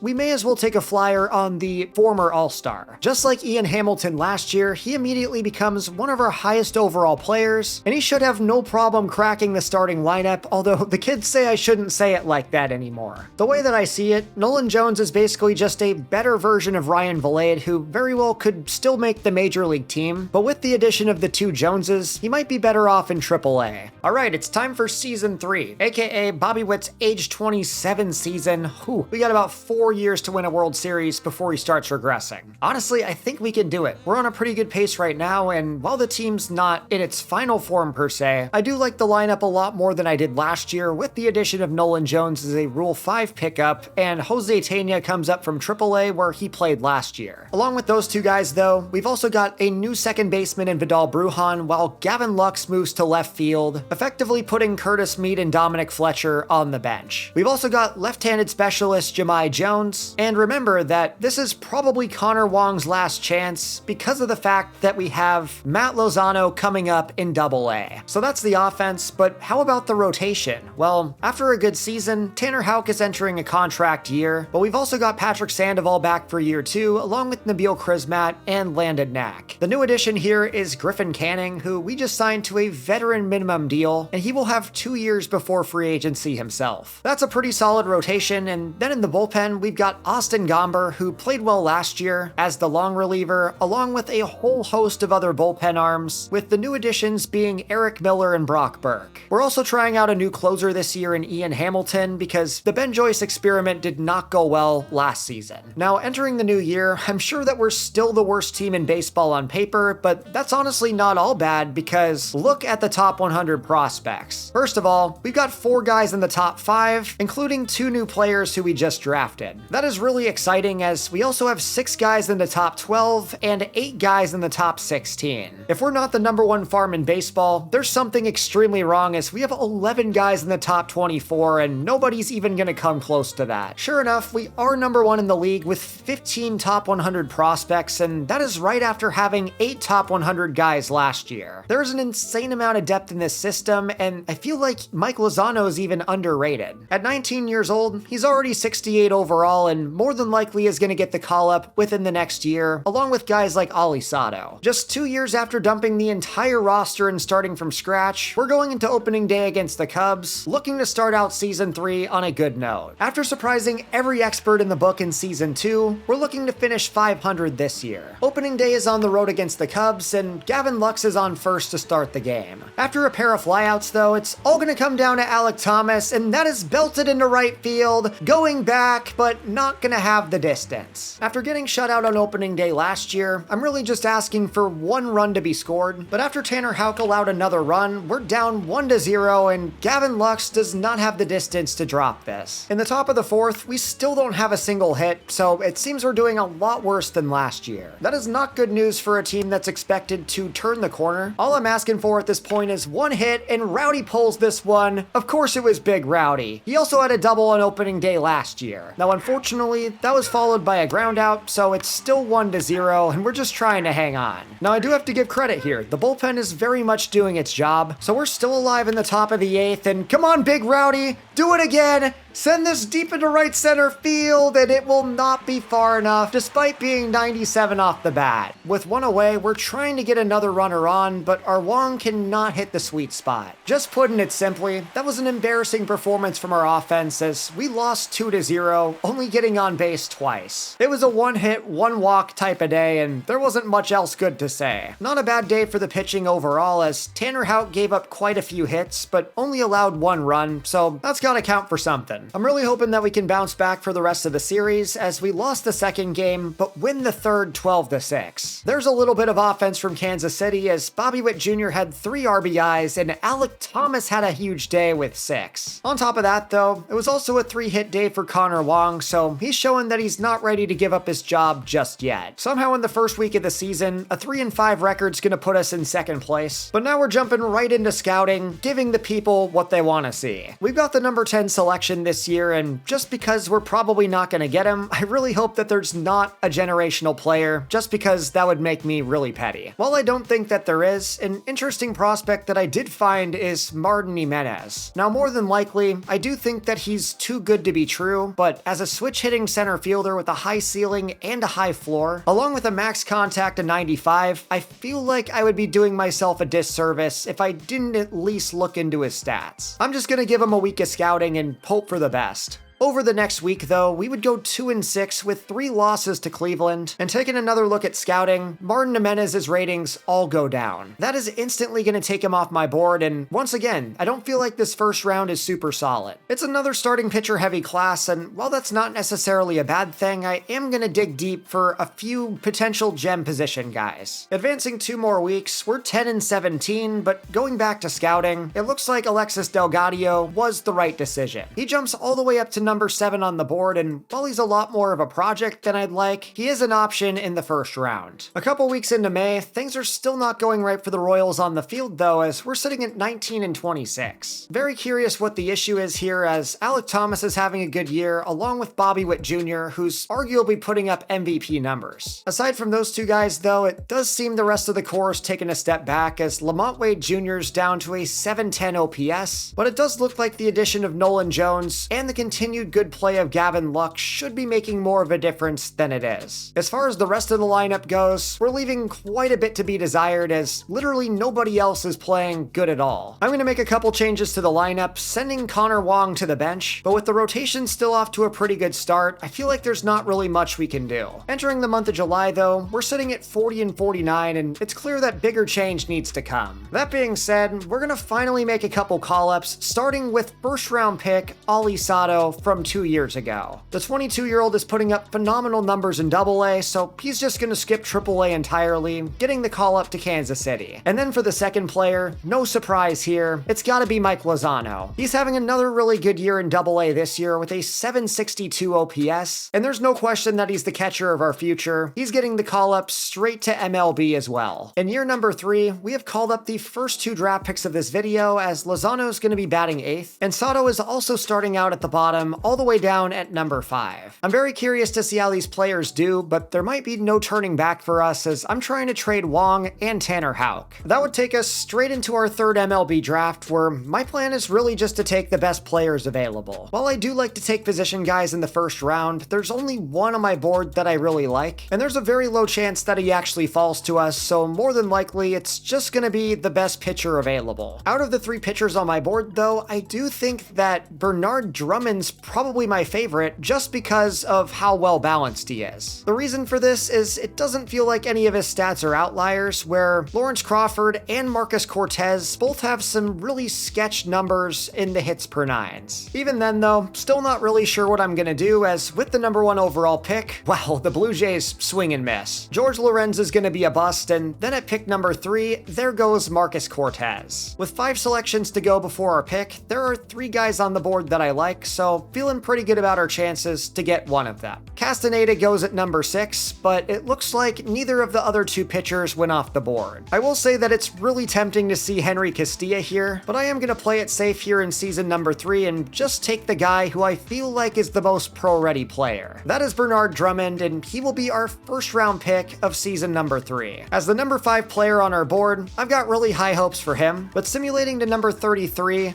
Lawrence Crawford is still on the board. We gotta go for the best player on our board, as we get both of the players that I considered at number 10. Now with Crawford, I will say that the hits per 9 is still a concern, but that's a risk that I'm more than willing to take at number 33. That will bring us to pick number 48, where there are several good pitchers left on the board, but considering that I just drafted 2 of them, I'm gonna go for the highest rated position guy on my board, Maurice McCann. Unlike our previous two drafts, this position player class is not looking very good, so I'm gonna go ahead and pull the trigger on a player while we still can. Now in round number 3 though, I cannot pass up the number 12 player on the board. That is just too good of a value, and we draft our third starting pitcher. It is a pitcher-heavy class, as now in round 4, I think I just found an absolute gem of a catcher. I did consider taking Whitfield in the last round, but because we do have Brian Lozano, I ultimately held off, but I can't do that in round 4. Despite having the number 10 overall pick, I'm gonna cross this off as another very productive draft. We ultimately played to the strength of the draft, taking 4 starting pitchers, and I'm really hoping that they work out. At the start of August, I don't want to say that our season is over, but we're 53-50 and 17.5 games back in the division. It's about as close to over as it's gonna get, as we are not even close to the top of the wild card, and currently have the 5th worst record in the American League. Now on the bright side, it has been a big season for Bobby Witt Jr., who should be in line for some major awards. As for the rest of the offense, another solid year for Alek Thomas, Jose Tena's turning things around, and it does look like the addition of Nolan Jones in the Rule 5 was a good decision. As for the rest of the team though, Brujan, Tellez, Dominic Fletcher, and pretty much everybody else after that is really struggling. And that unfortunately includes Mike Lozano, who may have a 720 OPS, but he's kind of struggling to get going with a 237 average. Now I do want to keep him in the lineup just to see if he can turn things around in a lost season, and the same goes for Ali Sato, who is also struggling with an ERA close to 5. That is not what you want to see from your former first round pick, as pretty much every other starting pitcher in the rotation is playing at a pretty good level. On the flip side though, we've been pretty bad in the bullpen, so I am going to place a claim for a pretty solid arm with 2 years of arbitration left after this. However, because we are at the start of August, that also means that it's time to view our draft. I'm not exactly sure where this one's going to sit, at least compared to our previous two, because while we did get a good player in the first round, it just felt like the rest of the class had less depth than normal. Up to this point though, we built a pretty good farm system, so I'm just going to rip the band-aid off and jump in, and whoa. So, Bernard Drummond is generational. I don't know how to process that. I really didn't see it coming. Now, I will say that him being 99 potential does make sense with the type of player that he is, as one of the reasons that I drafted him was the fact that all of his stats were really well balanced, and that's usually what you see for generational guys as well. That is insane though. This guy's gonna pair up with Ali Sato and every other pitcher that we've drafted in the past couple years, and I know I was feeling good about this rebuild before, but getting a player of the caliber of Drummond really puts my excitement over the top. I really think we're winning Bobby Witt Jr. that ring. Drummond was a slam dunk in the first round, but we also landed Lawrence Crawford, and I'm really glad that we passed on him in favor of Drummond in round 1. 89 potential, 62 overall. There were almost certainly better players on the board when we selected. I know the hits per 9 versus right stuck out like a sore thumb, but I was not expecting him to be 89 potential. That is a little bit disappointing, but we did make up for it with our next selection of Maurice McCann. I was having a really hard time finding good draftable position players, but McCann is about as good as it was gonna get. Don't get me wrong, still a long-term project, still concerned about the contact and discipline, but at the very least, he's gonna be good potential organizational depth and almost guaranteed to be a top 100 prospect. The ceiling is definitely there for him, and it's the same thing with Youngwoo Song. While he's also a little bit rougher around the edges, he is a lefty with 60 overall, and 94 potential coming in is also not too shabby. And it will be the same story with George Whitfield, who, without a doubt, is the better prospect compared to Maurice McCann. Way higher ceiling, and with the skill set that he has coming in, that's a guy who could get through the minors very quickly, just like Mike Lozano. Not to mention, he's also a switch-hitting catcher, which has a lot of value in just about any organization. As for the rest of the class, though, I really don't care about Enrique Gonzalez, because we landed another 99 overall pitcher. David Luis was a discovery pitcher in the 6th round, and just being real with you, the only reason that I took him is because he has 63 control. Now I will admit, he's also going to take a lot of work, as he's 20 overall, lower than Bernard Drummond, but we started the draft just as we ended it with a 99 potential starting pitcher, and all I can say is watch out. I think this class was on par with the previous two, and I wouldn't be surprised if we have 20 top 100 guys next year. We are planning for the future, and right after that draft, we're making another move before the offseason, extending Gavin Lux 2 years, $7.2 million a year. Additionally, I also did not trade Tanner Houck at the deadline, but considering that he's 79 overall, I feel like it's going to be pretty expensive to bring him back, and it certainly is. That will be $14 million a season, but to be fair, we're not really investing in much else, so we may as well go ahead and make this move. I do want to point out though that no matter what happens the rest of the season, we've got pretty much an entire lineup full of top 100 prospects. That is absolutely broken, but also our rotation is the same exact way. If having a good farm system meant anything on the field, we would win the World Series every single season, but unfortunately we finished 72-90, which is one win worse than last year. I always felt that season 2 was a little bit of a fluke, and honestly this year validates it, as we had a worse record despite having a better team on paper. At this point, I'm just looking for some good news, and wow, the Mariners had 3 MVP finalists. If you've been watching the channel for a while, then you probably know that I have this crazy theory that SDS sends me a rigged copy of the game every year just because I'm a Mariner fan, and while I will admit that it's insane, so far it has not been disproven. On the bright side here, at least Bobby Witt Jr. won the batting title, so we do take home some form of major hardware. He also placed in 3rd for the Hank Aaron, so overall, a successful season for our superstar. I still can't believe the Mariners though. They finished with 107 wins, and all I can say is a World Series between them and the Dodgers would feed families. It seems that only in a fantasy world that I create, my favorite team can actually live up to its potential. Let's take a look at the stats. 105 RBIs for Bobby Witt and 103 for Alek Thomas. That is a huge season for the former Dodger, who has B potential and continues to get even better. Just like we did with batting title finalist Gavin Lux, it might be time to offer him an extension because I don't know if we're going to get a better center fielder than this. All I can say is it would certainly take a while, and with the numbers that he's putting up, it might be smart to jump on that as soon as we can. Then going through the rest of the lineup, Lamont Wade Jr. had another solid year with 20 dingers and 61 RBIs, but after a hot start, it is disappointing to see Nolan Jones completely fall off with a 684 OPS. Not sure if he's going to come back, as he's 29 years old and actually regressed to 74 overall. Not only that, but Vidal Brujan also had a rough year, making our season 2 offseason just about useless. As you can imagine, the numbers fell off pretty quick after that, and looking at Mike Lozano, this is the one that matters. I know the learning curve is steep for catchers, but in 84 at-bats, he only had 9 RBIs while hitting .226 with a 642 OPS. It was a rough rookie year for the 19-year-old, but keep in mind that he's still very young and did show great improvement over the season.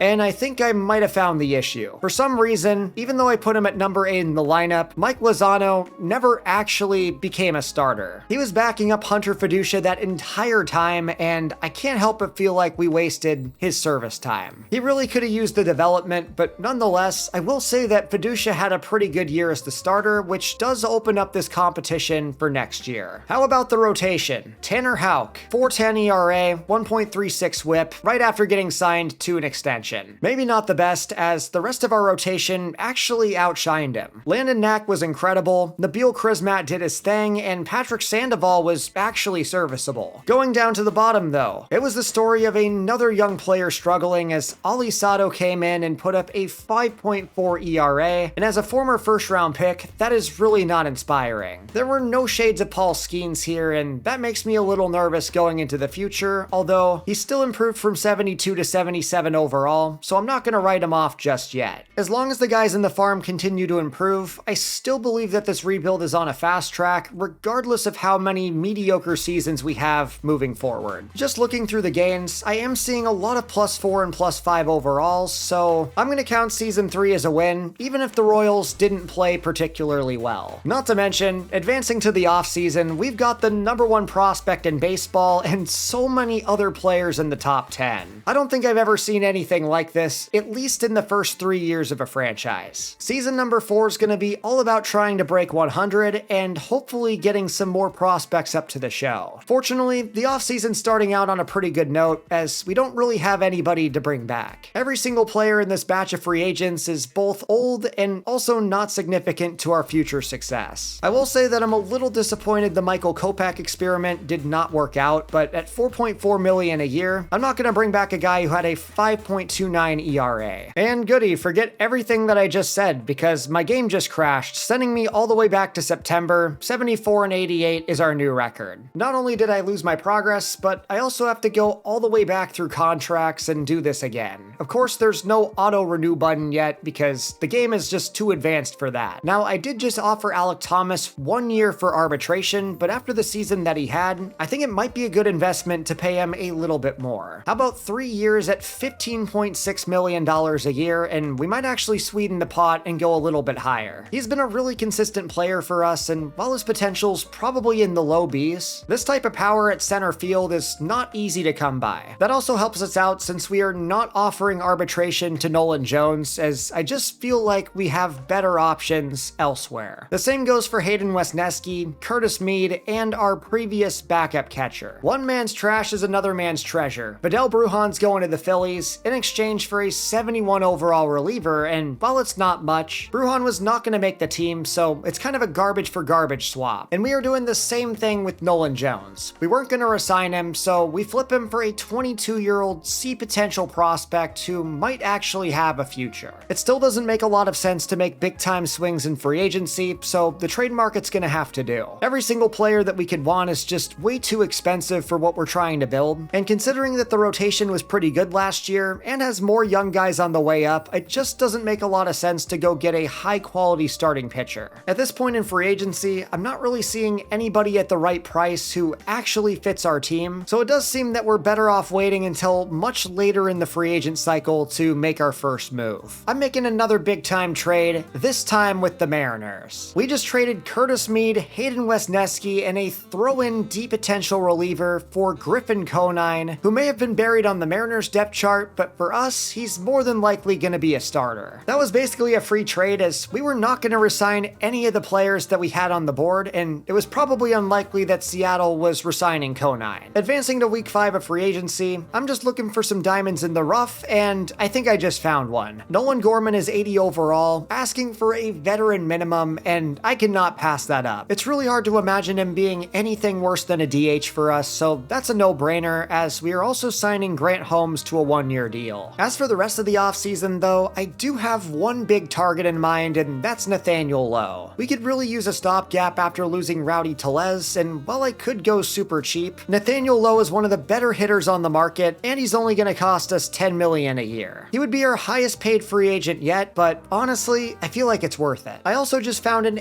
potential shortstop who has no business sitting in free agency, but browsing the trade block, I did find a reliever who I'm really interested in, and I'm going to do everything that I can to trade for Zach Thompson. It shouldn't cost us a whole lot, and considering that he's a lefty with B potential, I feel like we could really use him in the pen. And just a day later, we make a move. We have sent Demetrio Crisantes and Carson Rucker to the Cardinals in exchange for Zach Thompson and Slade Caldwell. They really needed a second baseman, and I was more than happy to give them one, especially for a reliever like Thompson and a not-so-bad center fielder in return. Simming the draft lottery, we're staying at number 9, so nothing too impressive here. As far as upgrading the rest of our team goes, though, we really need a first baseman, and I feel like Nathaniel Lowe has to be the guy. At 33 years old, I'm more than happy to give him a 2-year contract worth $20 million total, and I just hope he signs it. Now in the Rule 5 draft, I do see that Gavin Williams is available, and if you ask me, that's completely unfair, and I'm not going to take him. And I do see that Oswaldo Cabrera is available. I know we've got a contract out to Nathaniel Lowe, but even if he doesn't sign, Cabrera's got really good contact and can play pretty much anywhere. I really like this pick, and we're going to bring him in. Then immediately after, we're getting the call from Nathaniel Lowe, who is coming to Kansas City. Not only did we need a new first baseman, but we also needed a new utility man / DH, so I really feel like we just killed 2 birds and got stoned, or whatever the saying is. So we added Nolan Gorman, we added Zach Thompson, and now we get Nathaniel Lowe and Oswaldo Cabrera. Not to mention, we also made a trade with Seattle for Griffin Conine, so I'm feeling pretty good about this offseason. Then for the fireworks, we're getting one more addition in Jose Quijada. Okay, that's going to bring us into season number 4, and this is without a doubt the best team we've put around Bobby Witt. I knew the offseason was going to be a transition, but getting Nathaniel Lowe, Nolan Gorman, Oswaldo Cabrera, and Griffin Conine is pretty much guaranteed to help the offense. Not to mention, we've got Jose Tena on the bench along with Ryan Valade and our backup catcher. I really feel like this could be the year we at least reach 500, especially if Mike Lozano can play play anywhere near his potential. Our franchise catcher came up and sat on the bench last year, but now he's getting his chance, and I'm excited to see what he can do. Then for the rotation, very similar story, as we've got Tanner Houck, Landon Knack, and Patrick Sandoval all returning. And while they've been reliable in the past, there are big questions about former first-rounder Ollie Sato. Ever since being the first pick of the draft out of Japan, we've had very high expectations for Ollie, but he did struggle in his first pro season with a 5.44 ERA, and at 77 overall, I'm really hoping that turns around. At 23 years old, the pressure's on him to produce, but looking at the pieces around him, I do think that the bullpen's much improved, especially with the addition of Zach Thompson. And how about the farm system? Well, yeah, this is a little insane. Starting at the top, Bernard Drummond is the #1 prospect in baseball for a very good reason. He is 80 overall, and honestly, if things go well, he could be at the show around mid-season. That is just how good this guy is, as he could be our #1 pitcher right now, but I do want to see what he can do in the minors first. However, following him up at #3 is another player that we drafted in the same class in David Luis. Just like Drummond, he's 99 potential, so a little insane that we managed to get him at the end of the draft. I know it says he's going to be in single A, but I do plan on starting him out in double A just to give him some in-game reps, while Matthew Ullman's going to move up to triple A. It is a make or break year for Matt, who is now 20 years old at 68 overall, and I'd really like to get him up to the show pretty soon. As for the rest of our system, we're sitting in a really good spot with 20 top 100 prospects, and I'm having a hard time remembering if I've had any more through 4 years of a rebuild. The strength of our drafts in this video have been stronger than I would say any rebuild of the season so far, so now it's all going to come down to just getting these guys more experience and hopefully calling them up to the show when the time is right. After a few years of simmering the farm system, I think this is the year that we finally need to test some of our top prospects. We have called up Season 1 draft picks Matthew Ullman and Cy Thornton to AAA, along with former #1 overall pick Tristan Baker. This is a big deal because depending on how they play down in AAA, they could very well be earning the call-up, along with Slade Caldwell, who honestly we were very lucky to get in a trade. And then looking at the AA lineup, we have so many top 100 prospects. We've got 7 guys in the lineup and 1 guy on the bench who are in the top 100, and you know your farm's in a very good spot when every single one of your players is a potential except for one of them. This has the chance to be a really good all-around season for the Royals, as we're also calling up Herschel Crane along with Jason Baker. Those are 2 top 100 players in the rotation, and in the bullpen, we've got left-handed closer Will McCoy. Just like any prospect, we are starting Bernard Drummond down in AA, but I suspect that he'll rise the ranks pretty quick. He is now one of 7 top 100 starting pitching prospects in AA, with Young Woo Song and Ted Jones forced to sit on the bench. Just like always, we're starting out on opening day where that is about as close of a strike as you're gonna find. That was about as close as it gets, but here's a hard-hit single from Mike Lozano, looking for a better year. That is a big moment for the former 4th-round pick, and hopefully this is a breakout season for him. That will put 2 on with 2 away, and there's a pulled ball from Gavin Lux, going deep into right field, hoping it gets out, and it's caught. That will end a very promising second inning, as here's Tanner Houck on the mound, and he gets out of this 1-2-3. Tanner was a pending free agent last year, but we signed him back to what I thought was a pretty team-friendly extension, 2 years at around $14 million a year. After a double from Gorman, though, we are staying scoreless. Then shortly after, the Astros would score a run, and we ground into a double play against former Royal Tyler Alexander. Tanner Houck has only given up a walk and a single, but now the bases are loaded, and they score another run on a sac fly. Now we're trying to get out of a bases-loaded jam. There's the defense from Bobby Witt, and the magician just saved a run. In all the turmoil, I'm so glad that we still have this guy. Just like we've seen in other opening days, we're not having any problems getting on base, but scoring runs has been the difficulty. In the top of the 6th, though, we just saw another double from a newcomer, and that will give an RBI chance to Mike Lozano. This could be a big confidence booster for the youngster to start the year, but we're just a little bit late on it, and it's another out. We are once again in danger of stranding runners, and that is a hard ground out to end the inning. Now we're trying to end things off, as there's a beautiful cutter to bring us to the 7th inning. Now back to the top of our lineup, it's time to cook, and Gavin Lux will drop this in for a leadoff single. Now Bobby Witt's trying to be the hero, doesn't swing at strike 3, and that was right on the edge of the plate as well. He clearly doesn't like the call. Regardless of what he says though, it was the right call as Lowe is swinging out of his shoes. Now with 2 away, we do get a walk for Nolan Gorman, putting 2 on for Alec Thomas, and once again, just 2 more runners stranded on base. It has been a very frustrating opening day for the Royals, as at least the bullpen's holding it down, still giving us a chance to come back. We are down to our final 3 outs, and there's a deep fly out to start the inning. That will bring up Bobby Witt Jr., who's currently 0 for 3 on the day. It's time for him to deliver.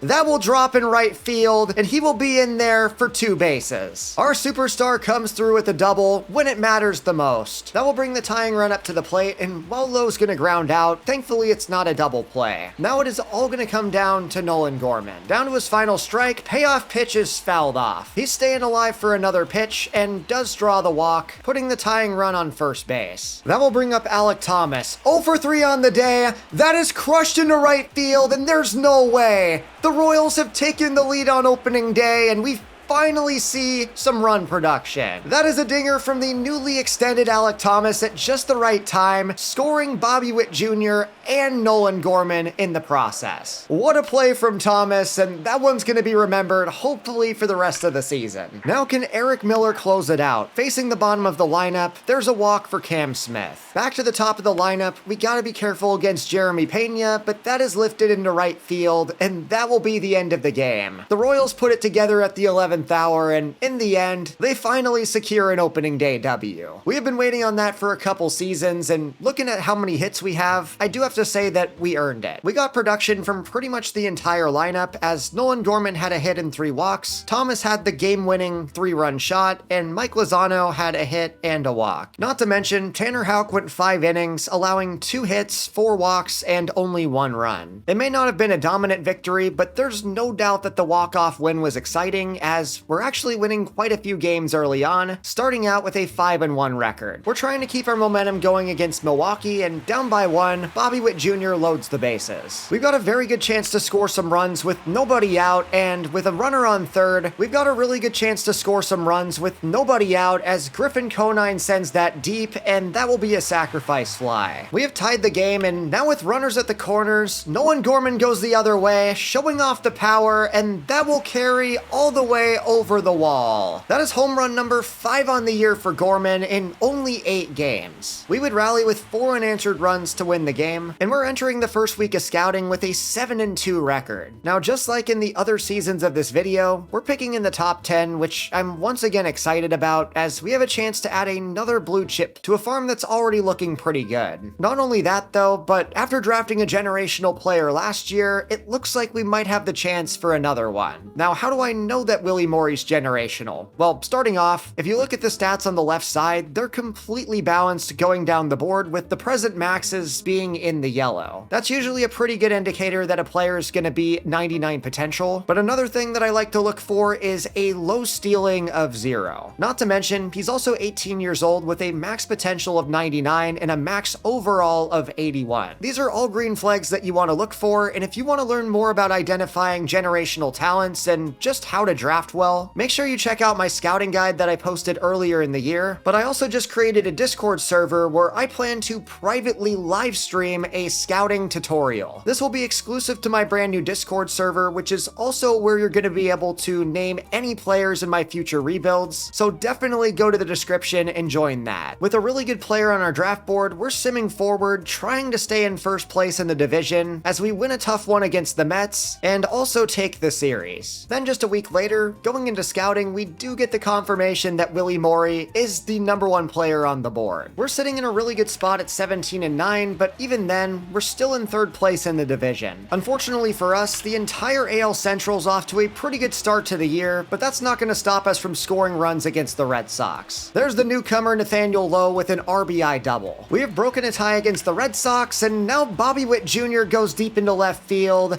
That is way up there for a big-time triple, scoring 2 more runs. We would surge to beat Boston, starting the year at 19-11, with the Guardians and White Sox in the lead at the start of May. Now, the interesting thing about this is, looking at the numbers, you wouldn't think that we're having as much success as we are. It's been a bit of a down year so far for Bobby Witt, and while Nolan Gorman started out on fire, he's since come down to earth. Now, I will say that the signing of Nathaniel Lowe is looking like a brilliant decision so far, as he is hitting .319 with a .913 OPS. Not to mention, Gavin Gavin Lux is doing his thing again, but maybe the biggest news out of all of this is Mike Lozano is figuring it out. He is currently on a hot streak, hitting .295 with a 777 OPS, along with 8 RBIs and 2 dingers. I know I've been talking about the 20-year-old as the key to this franchise, but I feel like I'm not exaggerating, because if we can get another solid franchise catcher, then the rest of the glue should be able to fit itself. That is a really big deal, as now going over to the rotation, it's been another good start to the year for Landon Knack. Ollie Sado's 3-1 as a starter, but is on a cold streak. And after that, Griffin Canning, Nabil Crismatt both having good years, while Houck and Patrick Sandoval have started off a little bit slow. Really interested to see if they can figure things out, as thankfully the bullpen has been pretty good to make up for it. We are now in week 5 of scouting, and just in case we don't land our generational talent, I did find a really solid player in Keith Logan. He might be one of those players that has a slightly lower ceiling than you want, but there's no denying the floor. This is a guy who could come in right away and be a dynamic hitter, which I feel like we really need. We are starting the month of May off with 2 series against the current toughest teams in our division. And after splitting against the White Sox, we would rise to the occasion, beating the Guardians 2 out of 3. We're sitting at 38-22 at the start of June, which is 1 game back from the White Sox. As we've gotten used to seeing, Lux and Witt are the 2 best players on the squad, with Nathaniel Lowe not too far behind. We've also seen a pretty nice surge of power from Nolan Gorman, but I am a little concerned about Alec Thomas only hitting .210. I think we gotta move him down in the lineup and bring up Lamont Wade Jr., who's currently on a hot streak. Not only that though, but with the production of Mike Lozano, we might also want to consider bringing him up in the lineup as well. And for the rotation, it does look like Tanner Houck is starting to get a little bit better, but the most consistent player on the staff is still Landon Knack. The Rule 5 draft pickup in Season 1 has been a pretty solid starter for us and still has 3 more years after this before free agency. I'm very excited to keep him around for a while, hopefully to see our brand new look rotation with so many guys coming up in the majors. Those players are led by Ollie Sato, who so far has been a little bit up and down this season, but it does seem that he's settling back in with a 3.88 ERA and a 1.25 whip. Going through the rest of the system though, I am very curious to see what Herschel Crane and Jason Baker can do down in AAA, but I think all eyes are on our possible ace of the future, Bernard Drummond. Considering that he's 80 overall with 99 potential, it feels like only a matter of time before he turned things around. On a positive note though, our number 2 Andres Espinosa has been great, and at the start of July, we're still neck and neck with the White Sox and the Guardians, but we've lost 7 out of our last 10 games. Now thankfully, the lineup's on a hot streak, so I'm not too worried about that continuing, but with 2 division series to start off July before the break, we really need to figure it out. Starting things off, we lose 2 out of 3 to the Tigers, but on the scouting end of things, I've got some really unfortunate news. Willie Morey is injured, and while his injury risk is low, it's still gonna be a massive gamble to take him. Now I do want to point out that even if he is injured and it affects his overall, I feel like the worst that he could be is a high 80s potential and a high 60s overall, which is still pretty good for a high pick. That is a huge bummer, as we end up losing the series to Detroit, and now going up against the Guardians, we get the series back. That's gonna bring us into the draft, where I still plan to take Willie Morey if he falls to us, but that's obviously a big if. More than likely, someone like Keith Logan or Connor Molina will be my selection, but as it usually does, it's gonna come down to the best player available. We're picking at number 9, so I'm just gonna jump to our selection, and Morey goes at number 6, making the decision a lot easier for us. We're gonna select the best player on our board, Keith Logan, who I'm actually really excited about. Now I know that he's not Morey, but he might be just as good of a hitter on paper, so I'm fully happy to get him at number 9. That was a really solid selection to start the draft, and now we're just gonna go take some closers. I really want to improve our bullpen long term, and taking some quality closers might be the best way to do that. We just selected 2 in a row, so now we're going to starting pitcher, taking Domingo Mendoza-Burke. As the number 49 player on our board, he has a high ceiling, but probably is going to need some more development. That is why he's going in the 3rd round, as we take him at number 86. And now in the 4th round, I'm very relieved that Jason Feliz is available. He's looking like an absolute steal as the number 41 player on our board, and while he's another long-term project, we can afford some of those at this stage in the rebuild. Now, unfortunately, one of my favorite targets did go off the board in Aiden Richard, but we should still be able to end the draft strong, taking Rich Sandoval in round number 5. We may not have gotten our top target in round 1, but I still feel really good about landing Keith Logan, along with a whole host of very quality players. That is going to bring us into the All-Star break, where we're 56-42, trailing the division by 6.5 games. Taking a look at the numbers on the year, Gavin Luck's 315, Bobby Witt Jr. is hitting 292 with 74 RBIs, and the newcomers Nathaniel Lowe and Gorman have also provided a great deal of offense themselves. I would not be surprised if that's the main reason that we're playing well, as Lamont Wade Jr. is on a cold streak, and those guys are probably the main reasons that we're playing well, but I also gotta give credit to Oswaldo Cabrera, who I know he's on a cold streak going into the All-Star break, but he's another newcomer that deserves his flowers. Above all else though, I just want to say that the addition of Mike Lozano and his continued good play is so exciting for our future. He has risen through the minors faster than any of our other hitting prospects, and looking at the numbers in AAA, it doesn't look like Thornton or Matthew Ullman are close to coming up. They have been pretty inconsistent, along with Tristan Baker. Then in AA, our best player without a doubt has also been a catcher in George Whitfield, who we just drafted last year. Great to see us turning into the catching laboratory, as we might be giving the Brewers a run for their money. As for the rest of the squad though, we're really showing our inexperience and are not putting up great numbers down in the minors. There's the update on the offense, but I also want to talk about the rotation, which is looking really good. Tanner Houck is back to putting up good numbers, and Nabil Crismatt has really never stopped. Not to mention, Landon Knack has been a really good number 2, and we moved Ali Sato up to number 3, and so far it's paying off. He's got a 9-3 record with a 3.38 ERA, so excited to see what he can do as he continues to develop. How about the rest of the organization though? Herschel Crane, 4.47, maybe not the best, but Jason Baker's looked pretty good and might actually be close to a call-up himself. That is really exciting, but we gotta talk about Bernard Drummond, and after starting off the season on a rough note, he's really turned things around, finally looking like the player that we want him to be. He could very well be on his way up to the show, and honestly, I'm kind of torn between calling him up right now versus waiting until next year to try to get a draft pick. I think that's what we're gonna do. We're trying to make the playoffs, and in order to get there, I do want to make a couple of moves. First of all, Shugart is a reliever that we traded for in the offseason, and these numbers are looking really good at AAA. With a 1.5 ERA and a whip under 1, I feel like I have no choice but to bring him up. I was really hoping this could be a Will McCoy call-up, but even though he's A potential at 74 overall, the numbers are not good enough for the majors. Along with Shugart though, we're also going to bring up Jose Quijada, and to fit him onto the roster, we're going to finally DFA Ben Joyce. The experiment just has not worked out. Despite being the strength in previous years, this year's bullpen has been kind of disappointing, so hopefully getting some new additions there can help the rotation hold things down for the rest of the season. Looking at the All-Star voting though, not seeing any pitchers in the race, which with the success of our starters is a bit of a surprise. Still no All-Stars at third, but of course Bobby Witt Jr. is the starter at shortstop, just barely getting the starting job over Gunnar Henderson. He is now playing for the Yankees, which has gotta be the Orioles fans' worst nightmare. Aside from Bobby Witt though, we still have not had a single other All-Star representative, and I'm trying to remember if we've had anyone aside from Witt. Going through the rest of the squad, I think that might actually be the case. I'm not seeing anybody else with an All-Star selection. That will bring us to the start of August, where the gap between us and the White Sox is continuing to grow. We're 9 games behind them in the division, and as the number 22 ranked team in the league, I'm just not sure we have the firepower to actually win a division this early on in the video. We're still only in season 4, so it's still about the draft, and I will absolutely take this. It may not be the best draft class we've had, but starting out with an 87 potential, 75 overall player like Keith Logan is an absolute win. Now I know that the Twins took the player that we wanted, so he's staying in division, but I don't think that Logan's significantly worse. The reason I say that is, after being injured, Maury came out at 88 potential, which is a lot worse than I was expecting. It seems that despite having a low injury risk, the injury that he had did affect his ceiling. That being said though, I will still admit that he's a better player than Logan, but honestly I don't think that we missed out that badly. With the skill set that he has, I'm expecting Logan to make an immediate impact in AA, as he has 74 contact versus right to go along with really good discipline and 69 power. I have no doubt that we secured one of the best bats in the entire draft class, and considering that we got him at pick number 9, I would call that a steal. Then with our next 2 selections, I wanted to address the bullpen, and we started out with a guaranteed a high ceiling player in Paul Eubanks. Now he is coming in at 63 overall, but as a left-handed reliever, he now has the highest ceiling out of any one of our bullpen arms. That's a really good selection, and then Geraldo Castro is kind of a different player. The right-handed arm is coming in immediately with 68 overall, largely thanks to his great strikeout upside, but his overall ceiling's a lot lower at 87. Still excited to see what these guys can do in the future, as then with our next selection, we took the best starting pitcher on our board in 92 22 potential Domingo Mendoza-Burks. And like I said during the draft, he's going to take a lot of refinement and honestly might not be anything more than trade bait. While that's slightly underwhelming though, that's still a perfectly fine player to take in the 3rd round, as then we took project shortstop Jason Feliz in the 4th. He is 18 years old, coming in at 54 overall and 93 potential, which makes him one of the higher ceiling players in the class. He's not going to make the show for a long time, but as a late round flyer, I feel like that's more than appropriate, and it's the same story for Rich Sandoval. Can't complain about either of these two players, as then we ended things off with Johnny Weinstein just throwing a dart at a reliever, and this one might have actually worked out. Now, I know that the 12 clutch is going to scare a lot of people, but he's a guy that we can throw straight into AA and just let marinate for a while. At 61 overall and 89 potential, cannot complain about that as the final pick of the draft. At least compared to the other classes in this franchise, I don't think that this draft is nearly as good as some of the other ones, but at the end of the day, I think we got pretty good value and they can't all be zingers. Alright, now it's time to compete for the playoffs, and over the final 2 months of the year, we're really going to need to show out, and a win against the Dodgers is a really nice start. Now we're taking on the Tigers, winning a series 2 out of 3, and that should keep us in the wild card race. At the start of September, we're sitting at 78 and 58, which is still 6 games out from the White Sox, but will be good enough to keep us in the first wild card. While we're only half a game above the Mariners, we are 3.5 games above the Guardians, which does make me feel a lot better about making the playoffs. It is all going to come down to September, as we start out by losing 2 games against the White Sox, and now we rally with a sweep against the Twins. We're going to stay in a good spot as we're being challenged by the Guardians, and it doesn't seem they're going to overtake us for that first wild card spot. We just finished the year 91 and 71, making the playoffs as a wild card team. What a year for the Royals, making the playoffs in season number 4, but for the future, we got to keep an eye on the White Sox. They just won 102 games, and if we can beat Seattle in the wild card, we would have to go on to play the 105-win Athletics before probably taking on the White Sox in the ALCS. That being said, we're going to have our backs against the walls in the playoffs, especially because Seattle's a really good team. They're ranked 3rd overall in MLB, and as we saw a couple years ago, they won the World Series with 3 MVP finalists, so not really looking forward to this. Before we get to the playoffs though, I do want to take a look at our numbers on the year, as what a season for Nolan Gorman. 43 bombs, 115 RBIs, and an 855 OPS is really good for his first year. That might be our best free agent signing yet, as he was even better than Bobby Witt Jr. What a season for Gorman, what a season for Nathaniel Lowe, and while I do have to complain about the play of Alec Thomas, ultimately a 59 RBI season in center field is not bad, especially considering that he's getting a pretty team-friendly deal. I'm really not too concerned there, but Mike Lozano did fall off in the second half. While he finished with a 262 average, 47 RBIs is lower than I was expecting, and the 689 OPS is also going to affirm that it was not a very good season. Now, I still have a lot of hope for his future, as he did go up 4 overall, but if he wants to be the catcher of our future, I feel like he's got to do a lot better than this. On the other hand though, I really don't want to be too hard on him, as he's still only 20 years old and has a lot of improvement ahead of him. Going through the rest of the team, Gavin Lux was pretty good once again, and Ryan Valade was solid off the bench, but not really much else to write home about. However, it was a completely different story in the rotation, as Ali Sato might have become the ace of the staff. He went 14 and 6 as a starter with a 3.58 ERA, and while he got off to a slow start, it finally feels like he's reaching his potential. 81 overall, all the way up from 77, and as the second highest starter in the rotation, I think that he deserves to be our number 2. It only makes sense. It was another good season for the rotation, as Nabil Krismat and Griffin Canning really stepped it up as bottom of the rotation starters, and going to the bullpen, it was a lot more hit or miss, but Brock Burke has been excellent, earning himself a 2-year contract extension. $3.5 million a year for that type of production is an absolute robbery, but I will admit that I'm a little concerned about this unit in the playoffs, just not as good of numbers as I was expecting. Yordan Alvarez was your MVP, with Nick Kurtz coming in second, and then in the National League, Corey Seager is now a Brave, winning the first MVP of his career. Christopher Sanchez wins the Cy Young in the National League, Garrett Crochet in the American League, and Bobby Witt Jr. third place for the batting title. No major awards for the Royals, as Bobby Witt Jr. didn't even win a Silver Slugger. That went to Gunnar Henderson. With 46 bombs and 117 RBIs, I fully get it, but it is unfortunate that Witt could not defend that title. Alright, time for a playoff run. We're taking on the Mariners, and this has got me a little nervous. We are setting our lineup, jumping straight into it, and that is a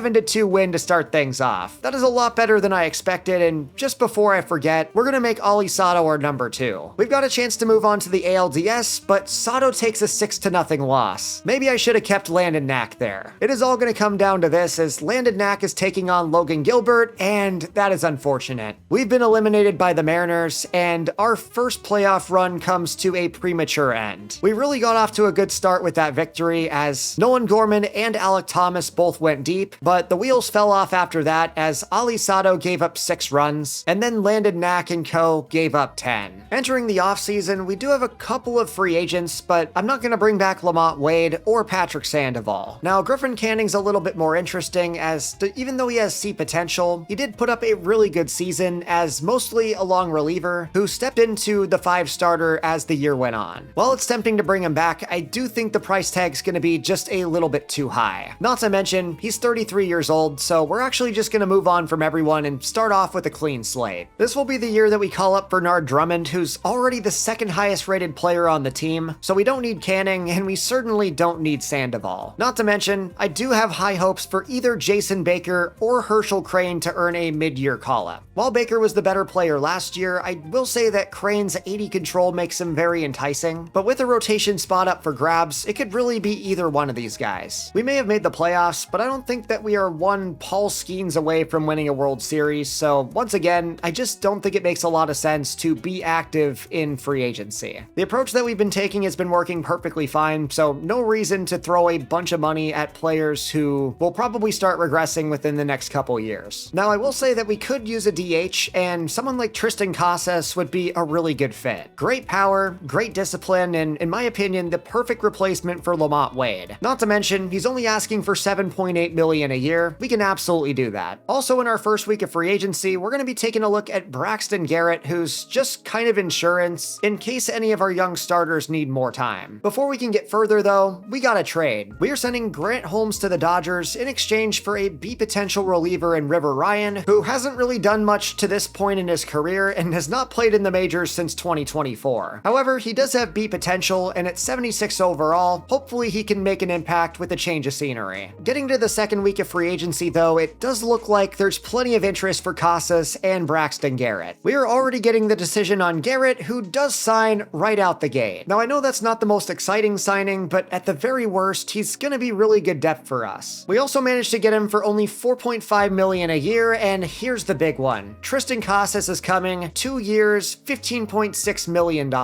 We finally get our new DH, and that is a really nice addition to the offense. Having the pairing of him and Nolan Gorman hitting after Bobby Witt is a big deal. Alright, now it's time for season number 5, and Bobby Witt Jr. is 29 years old, starting to get some gray hairs, so we gotta win him a World Series and really save his career here with Kansas City. We cannot afford to waste the prime of his career, but the good news is, we just won 91 games last year, and our record has improved every year since. We're already facing off against the team that won our division, and we split a series against them in our first matchup. The White Sox were the 2nd best team in the American League last year, winning over 100 games, and early on in this season, even after sweeping Minnesota, we're still trailing them by a game. They've really shown that they're the real deal and undoubtedly the team to beat, as we're jumping into scouting where we have the number 20th pick, which is our lowest yet. I'm expecting another difficult year in the AL Central, as we're going up against the Twins, trying to take the lead in the 9th, but fail to do so. We're fighting for first place in our division, and winning a series against the Twins could really help us out. With 2 on in the bottom of the 9th though, we're trying to avoid a walk-off, and that was one of the luckiest double plays I've ever seen. He had no reason to drop that line out, and in the end, it kind of saved him. That's going to take us to extra innings, where Gavin Lux drops this one in to give us the first run of the game. This will be Gavin's 4th season with the Royals, and it very well could be his last. He has been with us since our first offseason, but I never expected him to be as reliable as he's been. After a single from Casas, we are going for the dagger, and that is another single from Griffin Conine. That was a very nice rally for Kansas City, as we secure a 2-1 victory over over the Twins, but the player of the game was none other than rookie Bernard Drummond. Not gonna lie to you guys, I kinda forgot that I started the rookie, but this was the best start of his MLB career, going 7 innings strong with 3 hits, and of course, allowing no runs. Despite being the highest ranked pitcher on the team already, he's starting out as our 5 starter at 19 years old, but don't be surprised if he elevates all the way to number 1 or number 2 as the year goes on. Midway through the month of May, we're sitting at 24-16, tied up with the White Sox. Just looking at the stats early on in the year, Nolan Gorman's playing like an MVP, with the new addition of Tristan Casas also looking like a productive addition. Not to mention, Alek Thomas looks to be himself again, while Gavin Lux looks to be saving his best season for last. At 32 years old, he's in a contract year for the Royals, and I'm fully expecting him to test the open market. He's been a pretty productive player for us, especially over the last couple years, so he deserves his bag, and I just don't think we're in a spot to pay him that. Now, I know that we're less than 2 months through the year, but I just want to point out, Nolan Gorman is in first place for the MVP, and it is very well deserved. It's been an absurd start to the season for him, with 15 dingers, 40 RBIs, and a 1073 OPS. Really hoping he can keep that up, as going through the rest of the awards, Gavin Lux is on top for the batting title, Brock Burke's in third for reliever of the year, but Bernard Drummond is not currently in the race for rookie of the year. Really hoping that changes as the year goes on, as we could really use an extra draft pick if he wins it. I'm very curious if we can pull away from Chicago, as we win a series against Philadelphia, and now it's time for a big series against Detroit. There's a huge sweep. That is going to send them all the way down into last place, as we're half a game back from Chicago. Ever since that first White Sox series, it's felt like every time we've been tested, we have risen to the occasion, and now it's time to do the same against the Athletics. We are entering the 9th inning tied up at 1 apiece, but Brent Rooker changed that very quick. Just a reminder that the A's were the best team in the American League last year, so getting a series win against them would be monumental for our confidence. Down to our final out though, here is Mike Lozano, and that home run from Rooker ended up sinking us. I know you can't win them all, but in a close division race, it would have been really nice to beat a team that we could be matched up against in the playoffs. Regardless though, we're in a really good spot at the start of June. We are 36-22 with a top 5 offense in terms of hits and a top 7 offense in terms of runs. Not to mention, we're also in a pretty good spot in team ERA, so overall, we've established ourselves as a pretty complete team. Taking a look at the lineup, it's very easy to see why, as Gavin Lux is hitting 366, Nolan Gorman's still having an insane year, and Bobby Witt Jr. is starting to heat up. Not to mention, it's also been a pretty good year for Casas, along with Nathaniel Lowe and Oswaldo Cabrera. Now, the big question I have though is, how is Mike Lozano doing? 224 with 12 RBIs, kinda leaving a lot to be desired, but at least the contact versus lefties is improving. I'm really hoping his play can turn around, but shout out to Jose Tena and Griffin Conine coming off the bench, putting up pretty good numbers. That's the lineup, but as for the rotation, it has been a really rough start to the year for Ali Sato. I really don't know why, but this guy just cannot figure it out, and it doesn't make any sense. The ratings are all in a really good spot, he's a high potential player, and on top of that, he's coming off a season where he showed to be our future ace. Just because of that, I gotta check on how Bernard Drummond's doing, and a 3.74 ERA is at least serviceable, but I think we need to bring Braxton Garrett in to give Sato a bit more relief. He is currently in way over his head, and the last thing that I want is to mess up his development. It seems that despite the draft success we've had early on in this rebuild, the prospects aren't actually performing, as apparently the only guys who can play are AAA catchers. Once they get to the majors though, they completely fall apart. I don't want to say that Mike Lozano's not the catcher of the future, but if Whitfield continues putting up numbers like this, Lozano's gonna have to find a new position. I just called him up from AA a few weeks ago, but he's already looking like our best player, but at least recent first round pick Keith Logan is also not looking too bad in his own right. Like I said when we drafted him, this guy is the complete package as a hitter, and he's posting a respectable 803 OPS. That could very well be good enough to get him to the show this year, and wow, that's a big one, Terrell Averill. He was considered a big time project coming in, and while he's still 20 years old, he's putting up an 832 OPS at AAA, which is much better than I anticipated. I thought this was going to be a guy who took quite a while to put things together, and with this type of power, I still believe he could have the highest ceiling of anybody in our organization. Not to mention, Willie Pena is also having a good year, along with Cy Thornton, Tristan Baker, and several other players towards the bottom. It has actually been a remarkable start to the year for our AAA lineup, and going over to AA, I sent down Matthew Ullman due to poor performance, and for whatever reason, this guy just can't figure it out. He may be 97 potential at 75 overall, now, but for whatever reason, he's struggling against AA competition. I really don't know what else this guy needs, but if he keeps this up, he might land himself on the trade block. Not too much to talk about in AA, but looking at the AAA pitchers, I think Jason Baker might be earning a call-up. He was the second player we drafted in the franchise, and posting a 2.53 ERA in AAA is absolutely a good sign. There's not a simpler way to put it. This guy is completely shoved at every level that he's made it to. If the struggles continue for Ali Sato, he very well might be the player that replaces him. Additionally, still waiting on Herschel Crane to figure it out, but I also have high hopes for him. And going over to AA, we've got a bunch of players who are nowhere close to the show, but at least a couple of them are putting up good numbers. There's the update on the farm system, as now we're getting into scouting, where we finally found a player we could take in the first round. Picking at number 20 is never easy, but finding a player like Robbie Moore makes it a lot less complicated. His ceiling might not be as high as I usually look for, but he does have a solid floor, and the contact and discipline should serve him well. No complaints about scouting through 5 years of this franchise, as we may not be developing our prospects super well, but getting high potential players is giving them a chance to make an impact. To be fair to our development though, part of developing a player is getting them up to the majors and seeing what they can do, and that's exactly what we're doing with starting pitcher Jason Baker. We have now called up 3 players from that first draft class, and hopefully he can be a little bit better than Ali Sato and Mike Lozano. I know that we're in a key stage of our season, but I feel like we need to plug in Baker and just let him see what he can do. If he sucks, we can always send him right back down. Among some other players who could get called up in the future, Cy Thornton, Tristan Baker, and then Keith Logan and Matthew Ullman all have a chance to make an impact relatively soon. Those are all pretty safe picks, but I do want to bring up a wild card in Terrell Averill, who we did see is playing really well at AAA. It may not happen this season, but with Nathaniel Lowe entering a contract year and Casas being more of a DH, there is a wide open spot for Averill to come take first base all for himself. After a sweep against Chicago, Jason Baker is making his first start against Detroit, and that is a 4-3 victory, technically going to the bullpen, but we'll still take it for his first time. While we got the W though, Baker only went 3 innings, allowing 3 runs on 7 hits. We've got a lot of momentum going into the All-Star break, and that will bring us straight into the MLB draft. We've got the 20th overall pick, but for the second year in a row, the number 1 player on my board is injured. I don't think that's a risk I'm willing to take for Abraham Valencia, so probably the best thing that we can do is hope that Robbie Moore falls to 20. As we continue picking later in these draft classes, it's going to be tougher to land quality players, as unfortunately my guy is gone. Robbie Moore didn't even last to number 10. He's going to the Diamondbacks, so bit of a pickle here at 20. It's not a strong draft class overall, but there are a few later round gems that I would be interested in adding to the squad just for some organizational depth, but no one that I would take at number 20. That being said, I'm not going to overthink it, just taking the best non-discovery player on my board in starting pitcher Wandel VR. We had him ranked at number 7, so still a pretty good value, and simming forward to number 32, there should still be some quality players available for us to take. I'm very tempted to take Kerry Mitchell, but just by the looks of it, I feel like he's too good to be true, and I don't want to take the risk of him being a bust. I feel like the best thing to do is just play it safe here, and while there are a couple more good pitchers on the board, I'm going to go a different direction, taking the number 27 player on the draft board in Jonas Visferis. He looks to have a solid ceiling and a really high floor, making him the perfect selection at number 32. We've been drafting a lot of project position players, so just wanted to get somebody in who could play right away. And now in round number 3, I'm taking a flyer on a closing pitcher, Eddie Gomez. Hopefully he's got a pretty good ceiling. Sitting in round 4, I do see that Abraham Valencia is still available, and it's so tempting to take him. At least for now though, I'm gonna hold off and take one of the only project position players who I actually like. Mike Adams, welcome to the squad. Alright, how about round number 5? He is still available. Do I pull the trigger? Maybe not yet. Let's take Michael Tejada, and if he falls to the 6th round, I'll take a flyer on him. I've got no idea what I'm getting into here, but if he's the number 1 player in the class, I'm willing to take a chance on him whether he's injured or not. I would be willing to put money on that being our worst draft yet. At least on the bright side though, we are coming into the All-Star break at 61-36, which is only 1 game back from the White Sox. They have been a really good team over the past couple years, but I don't think I've actually checked out their roster, so I'm gonna do that now, and no surprise. They have loaded up in free agency with Adrian Morhone, Shane McClanahan, Bryce Terang, and Riley Green, among many others. Not to mention, they've also got Kyle Tucker, who has now played for both Chicago teams, and Colson Montgomery reached his full potential. Still got got Murakami, still got Schultz, still got Shane Smith, and this team's looking pretty good. Now, I don't think we're on their level, but I am proud of what this team has done this year, especially Nolan Gorman. While his OPS is down to 892, he's leading the team with 64 RBIs and 23 bombs. Him and offseason addition Tristan Casas have both been the Bash brothers, both putting up over 20 home runs, and Casas is also tied for second in RBIs. Not only that, but Bobby Witt Jr. is still doing his thing, while Gavin Lux in a contract year is playing out of his mind. Lowe has been good, Ryan Valade has been good, Griffin Conine has been good, and honestly, there's not too much that's gone wrong for this team, as even Mike Lozano's starting to heat back up. How about the rotation? Looks like Tanner Houck is having another reliable year, can't complain about a 3.68 ERA, and the same goes for Nabil Krismat, who honestly has probably been our biggest surprise of the rebuild. We got him in the Rule 5 draft a few years back, and while he's down to 73 overall, he's posted an ERA under 7.5 every year that we've had him. He's been a really effective starter for us, and cannot say the same about Bernard Drummond. He's got a 4.5 ERA and a 1.31 whip, which is just a little bit better than Ollie Sato. If we're gonna win anything in this rebuild, I feel like these two players' performances are the main keys, and so far they've significantly underwhelmed, along with Jason Baker, who I'm regretting bringing up. Not a good showing for the young pitchers, or really any of the young players who we've called up to the majors. It seems that Kansas City's where prospects go to die, and all I can say is what a shame with how well we've drafted. Our prospects are having no issue performing in AAA, as George Whitfield's still doing his thing at 64 overall, along with Terrell Averill, who looks like he could be on his way up to the show. I really wish this trend could continue at the majors, but I guess beggars can't be choosers. We cannot afford to panic yet, as the farm system's still very young and still developing, and with so many players in the top 100, we're bound to have some players who just do not work out. Could this finally be the year that we make an acquisition at the trade deadline? Let's fire up the hub and find out what we can do. Now, the one thing that I definitely don't want to do here is try and force something just for the sake of forcing it, as we have a lot of young talent on the way up, and it's gonna cost capital to get any one of these top players. At least early on, I'm not really seeing anything that makes a lot of sense, as there are some good players like Bailey Ober, Chandler Simpson, and someone like Casey Mize who would be a good addition to the squad, but I just feel like the price for any of these players is a little too steep for where we're at. That is why, at least for the time being, we're gonna hold on to all of our prospects and try to make the playoffs with the core we've got. We are sitting in the first wildcard spot, so that should not be a problem moving forward, as going through the All-Star voting, Bobby Witt Jr. is in the game once again, and as we've gotten so used to seeing, he's the only one. That will bring us into the second half of the season, where we're starting out with a series against the Athletics. There's an 18-2 victory. Ollie Sato's needed a little bit more run support, but I was not expecting that much. 5 RBIs from Griffin Conine, 4 from Nolan Gorman, and 3 from Mike Lozano, who also went deep in the process. It was a bit of a piggyback game from Sato and Baker, who both went 4 innings, giving up a run apiece. Now, I would like to add Sato back into the rotation before the end of the year, and we'll see if Jason Baker holds up, but for the time being, everybody else is playing way too good to get pulled. Now it's time for a series against the Twins, and no competition here. We're able to take them down, winning 3 out of 4 games. That will take us into August with a 69-41 record, which is 1 game better than the White Sox, who have been our biggest rivals. Feeling pretty good about where we're at right now, and now it's time to view our draft, which could be either really good or really mediocre. I can't really figure out which way it's gonna go. Let's just jump right into it, and that's a little bit of mid to start things off. Not a good first 3 picks. Starting off at the top, we kind of had our hand forced with Wandel VR, but he only ended up being 88 potential and 59 overall, which is our worst first rounder yet by a long shot. Now, I know we were picking at number 20, but not good to see that, as our second pick was not much better. At least Visperis is a 62 overall, but with 87 potential, he's not gonna be a dynamic MLB player. Then with our third selection, I really don't even want to talk about Todd Maynard, as the board was not looking very good, so I took a flyer on a high floor starting pitcher, and obviously wish I didn't. That did not work out the way that I wanted it to, but at the very least, he is 69 overall, so it could be good trade bait. Then moving on to the rest of the draft, Eddie Gomez's 93 potential, definitely making up for it, and we closed things out with 3 89 potentials in a row. Mike Adams and Michael Tejada are the definition of projects, but getting to our final selection, at least Abraham Valencia was pretty good. He was rated as the #1 player in the draft, and while he was an injured player, it didn't seem to affect his overall and potential, as he's coming right right in at 65 overall with 89 potential. However, while I did know that picking later in the draft was gonna suck, I was not anticipating a draft this bad. We're just gonna move on. Actually, before we do, I do want to go through the rest of the team's draft picks just to show you guys that we really could not have done much better. At least from what I'm seeing so far, this draft was about as bad as it was gonna get, but we did miss out on Kerry Mitchell. 95 potential, 86 overall. You've got to be kidding me. I completely forgot that the game was generating this good of closers, and while we did get a 93 potential closer, his floor is nowhere near as high as Mitchell's. That's an absolutely insane pull. I would have happily passed on the shortstop just to get a closer of that caliber. We have drafted pretty good so far in this video, but that was a generational miss, and I'm not going to forget about that one. It's going to happen from time to time, but now I am curious how much it would cost to bring back Gavin Lux. 1 year, 9.7 million. Honestly, just for the versatility, I feel like we gotta do it. We've got a lot of pending free agents, so just being able to lock one of them down is making me feel a lot more secure about the future. It is time to finish out the season strong as we're going up against the Tigers, but get swept before winning a series against the Guardians. At least we're able to bounce back as we also win one against the Twins, and we're going into September with an 82-54 record. We've done a really good job of keeping pace and staying in front of the White Sox, and now we're facing them at the start of the month, winning 2 out of 3 and maintaining a division lead. Just 1 week later though, we're going up against them again, and they're able to get even, although a sweep against the Dodgers has me feeling pretty good about winning the division. We are the champions, finishing 98-64, and that will win the division and give us a first round bye. We would beat out the White Sox by 2 games, securing our first American League Central title of the video. Taking a look at the rest of the league though, the Mariners won 105 games, while the Yankees had the best record in the league at 109, and the Dodgers, 114. What do you expect? They're a super team as always, and the Braves also broke 100,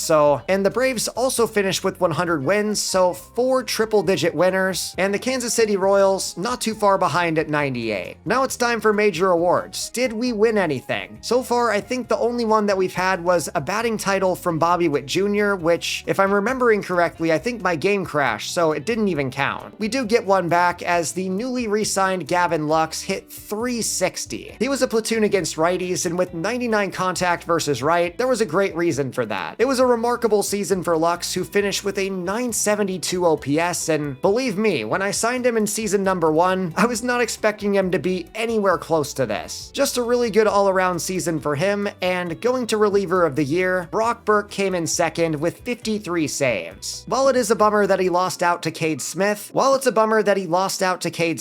even placing second for an award like this is a big deal, because the bullpen could really use some more stability after I completely blew it in the draft, missing out on the best closer I've ever seen. Jokes aside, it was an amazing season for Burke, who has honestly been really good ever since we signed him 3 years ago. Now the moment of truth, going over to Rookie of the Year, Bernard Drummond, thank you. Not only is that going to give us a new draft pick, but after several seasons of looking, we finally found an ace of our staff to dethrone Tanner Houck. It was a rough start to the year for Drummond, but he turned things around in the second half with a 3.59 ERA and a whip of 1.22. Really not too shabby, and that should make him the number 1 in the playoffs. We are not throwing Tanner Houck back into the fire, so it's all going to be up to Drummond. As for the rest of our team, we had 3 guys break 100 RBIs, and Nolan Gorman and Tristan Casas were probably the reason that we nearly won 100 games. The offense has really turned around over the last couple years, and with 39 and 36 home runs, these guys are the biggest reasons. However, Nathaniel Lowe also had another good season, hitting for high average and also driving in 79 RBIs. He was third on the team in homers, with Bobby Witt Jr. behind him at 25. Now, there haven't been any MVPs for Witt Jr. so far, but I'm still optimistic he'll get into the Hall of Fame, as he has made a bunch of All-Star games and has won a few more Silver Sluggers. While he's not going to be hitting 40 bombs anytime soon, it is good to know that he's been a steady core player of this team. Then going down the list, 80 RBIs for Alek Thomas, a 295 average for Griffin Conine, and as we mentioned before, it was a huge season for Gavin Lux. In all the offensive breakthroughs though, I gotta get to Mike Lozano, who, I know he's still only 21 years old, but a 242 average and a 661 OPS is just not notable improvement. Now he does play good defense, so I don't think we're going to be replacing him anytime soon, but I am getting a little bit impatient with the lack lack of production. Moving on to the rotation, it does seem that Tanner Houck is finally regressing after so many solid years with Kansas City. I would say that's a big deal, but considering that he's in a contract year, this is the perfect time to pass the torch to Bernard Drummond. He will be our number 1 going into the playoffs, with Landon Knack as the number 2 and Nabil Crismatt as the number 3. Then for the number 4 spot, while I am tempted to give it to Ali Sato, I just don't think that's a very good idea, and Jason Baker is not any better. We're actually gonna move him to the bullpen. This will be our starting 4 for the playoffs, and all I'm saying is wish us luck. I really don't have high hopes for this team, as we may have finished in 5th in total hits, but runs were a completely different story, as we gotta scroll all the way to number 11. Also, I've got no idea why I said we earned a first round bye, because we're taking on the Athletics in the wild card. I could have sworn that the text said the division series, but looking at this team, we're gonna need a whole lot of luck. Unlike us, their prospects have actually developed, as they have Jackson Holliday, Kurtz, and a whole bunch of other players. Nick Lodolo is their ace, they've still got Tyler Soderstrom, and we are outmatched in every possible way. We are really counting on the Rookie of the Year in Game 1, and he loses 4-2 before we win the second game 1-0. We're gonna jump into this elimination game, but I think the big question is, who do we put the ball in the hands of? Just looking at the numbers, Nabil Crismatt put up a 1.02 whip, which is a lot better than Tanner Houck. Houck may have been the ace of our staff for several seasons, but with the regression, I feel like we gotta rock with Crismatt, even if he's only a 73 overall. Like it or not, I do feel like that's the right decision for the team, and if we have to adjust midway through the game, so be it. So far so good though, as he's only given up a single hit, and we score the first run of this game with a Lozano and Thomas 1-2 punch. Now with 2 away and Thomas on second base, here is Griffin Conine grounding this up the middle to drive him in. We have not made many trades in this franchise, but probably the biggest one was acquiring Griffin Conine from Seattle, who has turned out to be a pretty good player for the Royals. The offense has come to play as there's another run from Jose Tena. We are leading 3-0 in the bottom of the 7th, and with 2 on, Mike Lozano goes the other way, showing off the power. Come on, young man! The 21-year-old catcher leaves the yard. We have not seen a lot of good moments in game from Mike Lozano, but he just gave us a 3-0 victory and possibly secured our first playoff series win. We finally see one of our draft picks do something, as Jason Baker immediately gives up a 2-run nuke, but I don't think it's gonna matter. We dominated the Athletics in decisive fashion, moving on to the ALDS, and I'm a little scared who we're taking on. I don't remember if it's the Yankees or the Mariners, but either way, I feel like we're in a tough spot. Before we get there though, I want to take a look at the stats, and all I can say is what a game from Mike Lozano. He made all the difference with that 3-run shot, and also got on base 2 times aside from that. Time for the moment of truth though. We're taking on Seattle, staying in the AL West. This is the team that beat us last year, and I thought that the Athletics were good. The Mariners have reached a whole new level. They still got Cal Raleigh, they still got Josh Naylor, they signed Jeremy Pena, and on top of that, Julio Rodriguez and George Kirby are still on the squad. This rotation is absolutely terrifying, as they acquired Jared Jones at the deadline, and Cade Anderson and Ryan Sloan have both developed very nicely. All I can say is this one's gonna be a tough series, especially with Cade Smith. I'm absolutely terrified, as we're gonna need to keep up the level of play we saw in Game 3 of the wild card, but that's not gonna happen. A 3-game sweep, and the Mariners beat us again. They would go on to win the World Series, as we lost to the best, as they win their 2nd title in 3 years, and all I can say is where the heck is that in real life, man? We desperately need that here in Seattle. Now entering season number 6, we are facing a bit of uncertainty, and with several of them on the decline, I don't think we're bringing anybody back. I gotta at least throw an offer out to Nabil Crismatt, but at 36 years old, I'm not giving him $10.7 million. I think at this point in the rebuild, we've just gotta transition to the youth and wish all of these players the best. I know we made the playoffs last year, but I think the best thing we can do is throw Herschel Crane, Jason Baker, and Connor Prelip into the fire, fully turning this rotation over to the young guys. If we don't give them reps, there's no way that they're gonna improve, and at least Baker and Crane went up 4 and 5 overall respectfully. While we're losing a few key players in free agency, I do think that we have the guys down in AAA to replace them. Guys like Logan Baker and Crane are almost guaranteed to come up right away, along with the other pitchers I mentioned before. I am finally making a trade, and okay, before you guys comment down below, just hear me out. This was the best closing prospect I've ever seen, and I'm salty that I didn't draft him. So I decided to trade my top 2 picks in the most recent draft in exchange for Kerry Mitchell, and it actually actually went through. So don't get mad at me, get mad at MLB The Show, and just accept that now we have the best closer in baseball history. Kerry Mitchell, welcome to the squad. Sorry for not drafting you. Just pretend that I did. I mean, this guy's gonna be the head of our bullpen for a long time. 94 hits per 9 versus right, 93 versus left. And on top of that, he's not gonna give up a lot of home runs and has a really solid control rating. Full and total package, and I'm glad that I made this deal. Now, I do want to say that I did not give them nothing, as Wandel VR was the number 6 player on my board when we took him, and while he ended up having 87 potential, that's still a really good player, along with Vesperas, who actually kinda hurts to lose. This guy could eventually be a major league caliber shortstop, and for a rebuilding team like the Cardinals, I feel like this move might actually be smart for them, rather than holding on to a closer. Regardless, we did what we had to do, and Kerry Mitchell is already the 3rd best player on this team. Now, I may want to go acquire some free agents, but before I do, I want to call up the players that are going to be on the opening day roster. Starting out, we've got a former 1st round pick in Tristan Baker, who may be 21 years old, but his bat is about as mature as it gets. At the very least, he's going to platoon against lefties, and I feel like that's exactly what this offense needs. He is getting called up to the show, along with another former 1st round pick in Keith Logan. Those two guys will round out what was already a very effective lineup last year, as Logan slides into the 5 spot, and he will be taking over designated hitter duties. Then against lefties, Baker's going to be leading off, and Logan will stay on the bench. As for the rotation, Ollie Sato's going to bounce back in as our number 3 starter, and in order to fill the 5th spot, I do want to call up Herschel Crane sometime in the middle of the year, as he's sitting at 81 overall, but at least to start things off, I'm not sure if I want to use another prospect's full year of service, so I think for now, we're just going to slide Connor Prelip there and call it a day. At this point in the franchise, it really doesn't make sense to sign any free agents, as not only is everybody super old, but we've got a lot of young players in the fold who really just need some MLB experience. But man, Junior Caminero would be a really fun addition to the squad. You know what? We're just going to throw him on the board, and if he wants to join Bobby Witt Jr., that would be really fun. I know we've got Nolan Gorman, but when you get a player like Junior in the free agency pool, I feel like you gotta just at least put your hat in the ring. Just looking through the rest of the class though, he would be pretty much the only exception, and it's a long shot that we even get him. Now, I will admit, the farm system's taken a little bit of a hit. With all the graduations recently, we're down to just 5 top 10 prospects, and that is unacceptable. I know we've had a few players leave the top 100, but we've got to be better than that. Jokes aside, I'm still really excited about David Luis, who is now 70 overall with 99 potential. He could very well be in this rotation in the next couple years, and still waiting on Matthew Ullman. While he's still not putting up the best numbers in the minors though, it does look like his power is really improving. I will be calling him up to the show as soon as he shows any signs of figuring it out, and as for everybody else, they're kinda just projects who are still developing. Out of the players in this top group, the only other guys who are close to pro ready are Terrell Averill and Willie Pena. Both still need a little bit more seasoning, but with players like Nolan Gorman and Tristan Casas potentially hitting free agency next year, it might be time for them to step up. Additionally, do not forget about George Whitfield, who could come in potentially as early as this year and push Brian Lozano. That would be a heck of a storyline, as he was also drafted in the 4th round, but 2 years later than Brian. After counting them up, even after a couple prospect graduations, we've still got 24 players in the top 100, which is absolutely absurd. Now, you might have been wondering, are we gonna get Junior Caminero? We did make the playoffs last year, and we have a ton of budget to spend, but even then, he's only sitting at 13%. To make things even worse though, the White Sox and the Mariners are both also talking to him. That is not what we want to see, as we're gonna sign a deaf pitcher to a 1-year deal, and now in the Rule 5 draft, you could never have enough relievers, and Bradley Blaylock also has the flexibility to be a starter. Now, I do need to note, it's mid-December and Junior Caminero has still not signed. Now, let me be clear, I don't think we're gonna get him, but as long as he's available, he's gonna be on my board. Can he survive until January? I think that's the big question. I mean, just looking at the payroll, we really have not spent that much money at all, as the second highest paid player on the team behind Bobby Witt is Alec Thomas. He's only making $15.7 million a year, so I feel like we can afford Junior Caminero. Hitting for power has won us a lot of games over the past couple years, and with Gorman and Casas' future on the team not looking certain, we've got to secure that element for years to come. And we have made it to January. He's still available, and our interest is now up to 72%, which is an insane comeback. I am not wasting any more time. We've got to offer him a 7-year deal deal, $26.1 million a year. Actually, we're gonna go even higher. 7 years, $28 million, Junior Caminero. I literally have not felt this much adrenaline in pretty much my entire life. Give us pen to paper. Come on, Junior. I know you want it. There we go. That is huge. We have landed Junior Caminero in an offseason where I said I wasn't gonna do anything. I'm royally upset I waited this long to sign with Kansas City. Honestly, brother, me too. Lock in, everybody. We've got Junior Caminero. We've got the draft picks coming up. It's gonna be a great year. So let me recap the lineup. We've got Gavin Lux leading off, Bobby Witt Jr. hitting 2, Junior Caminero hitting 3, and then it just gets better from there. Tristan Casas and Nolan Gorman at 4 and 5. Then at number 6, we've got Alec Thomas with the newcomer Keith Logan DHing and hitting 7th. Then from there, if we can just get some development from Mike Lozano, I'm feeling so good about the future of this team. As for the 9-hitter though, it's either going to be Ryan Valade, Griffin Conine, or the rookie Tristan Baker. Just for the start of the year, I do want to put Tristan Baker there just to see how he does as the former number 1 pick. Then in the rotation, we've got Bernard Drummond making his first opening day start with Ali Sato sitting at number 2, and I'm really hoping that he can bounce back. We just signed Junior Caminero, so the last thing we need is another meltdown in the rotation. This is all really exciting, but I think the final finishing touch has got to be calling up Kerry Mitchell. No point in service time manipulation. He's way too good to not be starting at the MLB level. All right, time for year number 6. Bobby Witt Jr. is now 30 years old, and with the recent developments, I feel like we can finally at least make a deep playoff run. Now, I do want to say that this deep in the rebuild with the farm system about as good as it's gonna get, I'm not gonna be overly focused on the scouting, but I still want to make sure that we're using our picks effectively to keep this dynasty rolling for the future. As we saw last year, picking later in the drafts is gonna make it a lot more difficult to hit on players, but if we can get someone like Miguel Marin to drop to our selection, I would probably take him. Max potential of 99, max overall of 70, looks like a good balance between a high floor and a high ceiling. We're gonna see how good he is, but first, we have 3 division series in a row that definitely take precedent. Starting things off, we managed to sweep the Guardians before dropping the next 3 to the White Sox. Now sitting at 6 and 9, we desperately need to bounce back against the second place Tigers, getting a sweep right after getting swept by Chicago. That will bring us back up to 10 and 11, which is still 6 games behind the White Sox, but also in second place. Giving us some good news though, Miguel Marin is the 17th ranked player on the board. I think it's fair to assume that Junior Caminero did not plan on going to a 500 team when he signed with us, so we gotta put it together, starting out the month of May with a whole bunch of wins in a row. That is how you rally back as we go on an absolute tear, but are still 6.5 games back from Chicago. We've been going back and forth with them over the last couple seasons, and it has been really fun to trade first place with them. At the current moment though, they're simply the better team, and all we're trying to do is play catch up. Now the good news here is Junior Caminero, after kind of starting out on a down note, is picking up steam at the right time, along with other players like Alec Thomas, Tristan Baker, and the rookie Keith Logan. Now the bad news is Nolan Gorman has not been very good. 174 average, 636 OPS, and not quite the run production that we're used to seeing from him. Same thing goes for Mike Lozano. Additionally, not a good start to the year for Mike Lozano, who just can't figure it out. I don't understand why. Hoping for some better news in the rotation, as Bernard Drummond has been pretty mid, and Ali Sato, what on earth is going on? I call up these young guys just expecting them to perform, and for one reason or another, they just completely suck. I feel like our luck has been terrible in this rebuild, and Jason Baker's not exactly redeeming it either. On one hand, it is good to see Keith Logan and Tristan Baker doing their thing, but Mike Lozano's looking like another example of a 4A type of player. Completely fine in the minors, but when it comes time to play in the MLB, he's just simply not up to snuff. We are still on a winning streak, so hopefully we can overcome that against the White Sox, and we do win 2 out of 3, which I will absolutely take. I am getting more and more tempted to call up George Whitfield, as the contact numbers are in a really good spot, and while he can't play any defense, he is raked in the minors his entire career. Along with him though, it's also been a really good start to the year for Matthew Ullman and Terrell Averill. Along with him though, it's also been a good start to the year for Matthew Ullman, Terrell Averill, and Slade Caldwell. No matter how many games we win though, it's nothing compared to the White Sox, who are on pace to shatter the all-time win record. I did not have them being an all-time great team on my bingo card, but at least we found the number 6 player in the class. I'm really hoping that we can can bridge the gap before the break, and a win against the Rays will help with that. Now we're going up against Chicago though, and we win the first 2 games. That secures us a series victory, and now we're only 3 games back. They always say that you don't know how good a team's going to be until Memorial Day, but ever since that point, I feel like we've been a better squad than the White Sox. Very excited to see where the rest of the season takes us, but now it's time for the MLB draft, where a team's going to get a chance at a generational starting pitcher. Marco Baroa looks absolutely insane, and if he can magically fall to our selection, I would love to take him. Probably not going to happen though, so ultimately, we're just going to be forced to stick to our board. Simming to our selection, Marco Baroa went at number 13, so the Brewers got themselves an absolute steal. Not exactly sure what I'm going to do, but considering that we have 2 first-round picks and 2 second-round picks, there's a lot of options for us. This year though, I'm not going to overthink it. There's an insanely good closer on the board at our spot, and I know it's crazy to take him in the first round, but that's what I thought last year and ultimately paid the price. We are selecting Bennett Davidson and hoping for the best. That is a big time move to start the draft, and now with our next selection, I'm taking Chris Santos because I do not want to risk him falling to the next round as a really good discovery outfielder. These guys are rare to find, so I feel like when I find a player like this, I've got to hop on it. That will bring us to the next round where I'm going to take the number 6 player on the board in Terry Nobles, and I'm very fortunate that he's still here. He may only be 18, but he's looking like the beat your kid starter pack. Now in round number 3, we're going to take advantage with Jonah Montenegro taking advantage of a really strong outfield class. And after the disaster that was last year's draft class, I am so fortunate that we're finding some good prospects. Not sure what the ratings are going to look like, but so far, this is feeling like a complete makeup. We're going to move on to a high ceiling starting pitcher and move on to the rest of the Royals season. We are 63-34 going into the break, and while we are still in second place, we're only 1.5 games back. The White Sox seem to have absolutely nothing on us, as it's not feeling like the best year for the offense, but Bobby Witt Jr. has remained steady while Jr. is starting to heat up. He might just be in a bit of a big contract slump, but I'm not worried about it moving forward. I still want to give Nolan Gorman a chance to turn it around, but hitting 192 is not exactly inspiring. He's on his way to getting taken out of the lineup, but I don't think I want to do that until August. At least for some good news, Mike Lozano is hitting 262, and while the contact has never been a weakness for him, it is also encouraging to see a 766 OPS. We've been waiting on this for a while, and it finally feels like he might be over the hill. How about the rotation? Bernard Drummond starting to heat up. Ollie Sato suddenly looking pretty good again. Landon Knack still doing his thing. Jason Baker, mediocre at best, but at 81 overall, not really worried about it. However, the one piece in the rotation that absolutely cannot stay is Connor Prelip. He's got to go yesterday, and that is why we are calling up Herschel Crane. He's putting up an ERA of 3.46 in AAA, which may not be the best, but his whip is also close to 1. Regardless, I really think it's the right time to call up the 21-year-old, as Prelip cannot stay in the rotation any longer. Additionally, I'm also calling up George Clayson, as Prelip is getting sent down, and while he had some good years with the Royals, I think it's time to DFA Ian Hamilton. He's down to 77 overall, and with an ERA of 5.31, it's just not working out anymore. So we officially have 4 drafted players in the starting rotation, with the only non-draftee being Landon Knack. Then in the bullpen, Kerry Mitchell's holding it down with a 3.5 ERA, which may not be the best, but for his rookie year, I will absolutely take it. We are hopping into All-Star voting, and I just want to point out that in previous seasons, we have not had anybody aside from Bobby Witt Jr. That's a little absurd for 6 years in, but going through the selections, Mike Lozano made it. How on earth did that happen? Even if he didn't deserve it, congrats to Mike Lozano for his first All-Star appearance. Now, I don't think that this is an automatic selection because if I'm correct, yeah, Bobby Witt Jr. made the game, so Mike Lozano got voted into the All-Star game. I really can't complain about the turnaround as he's entering his 3rd year in the league, but still a little bit disappointing to see only 2 All-Stars. Also, for anybody keeping track, Shitaro Mori is in the league, and while he's not necessarily the next Ohtani, he did make the All-Star game as a DH and as a starting pitcher. I honestly can't believe that we are 6 years into this franchise, as there's been a lot that's happened in this universe. Now, I didn't see any moves to make at the deadline, so we advanced to August, and look at this. We are 74-37 and half a game behind the White Sox, making the South Side a little nervous. Now, in case you're wondering why I'm not making more deadline moves, remember that the goal of this video is not just to win one World Series, but to see our homegrown talent develop into a dynasty with Bobby Witt Jr. We're already supporting him with a lot of free agents like Tristan Casas and Junior Caminero, along with Gavin Lux, who is still playing extremely well. That being said, with the core of this team established and many young players on the way up, I just didn't see how a rental was going to help us. We've gotten some great play from guys like Mike Lozano, Keith Logan, and Tristan Baker, who are all homegrown. A 183 average and a 648 OPS is just not going to cut it, especially with Griffin Conine on the bench putting up numbers like this. We are moving Gavin Lux back to second base, and Griffin Conine will be our new right fielder for the rest of the year. I really feel like I betrayed a friend, but that was a business move that had to happen, and looking at the rotation, really good start for Herschel Crane. Only 16 innings pitched, but putting up a 2.7 ERA and winning 2 games is a big deal. As for the rest of the guys, still waiting on Jason Baker to figure out who he wants to be, but at least we got Bernard Drummond on a hot streak, and Ali Sato leads the team with a 9-2 record. I'm excited to see how the rest of the year plays out, but first, you guys know that I really need a win. I truly feel like last year's draft class was one of my worst of MLB The Show 26, and I really need to redeem myself here. I do feel like the scouting process was a whole lot easier this year, and jumping into the class, lots of 90 potentials up and down the board, and with the exception of Chris Santos, who is still 63 overall in his own right, this class was absolutely banging. Starting out at the top, we took the best closer in the draft, not overthinking it, and Bennett Davidson is 76 overall. That is a really good player to add to our bullpen straight out the gate, and I think we're just gonna skip over Santos. Not really much to write home about, but he does have B potential. Moving on to Terry Nobles, 94 potential, 61 overall, and while that beard makes him completely terrifying, his athleticism is truly elite, and the rest of his stats are good enough to start out in the minors. Very excited for his future, and the same thing can be said for starting pitcher Alberto Escalona. 95 potential, 66 overall, and with that combination of control and stamina, I think that he should be able to develop quickly himself. Then with our next 2 selections, we kind of just went back to project position players because I feel like these guys are always worth picking up, and it was the same thing in round 5 with Steven Santiago. Can't go wrong with a 94 potential catcher, as we then ended things off with 93 potential Robert Romero. I think overall, while I do wish that some of the project players had higher overalls and that we didn't take Chris Santos, I'm going to give this class a solid B+.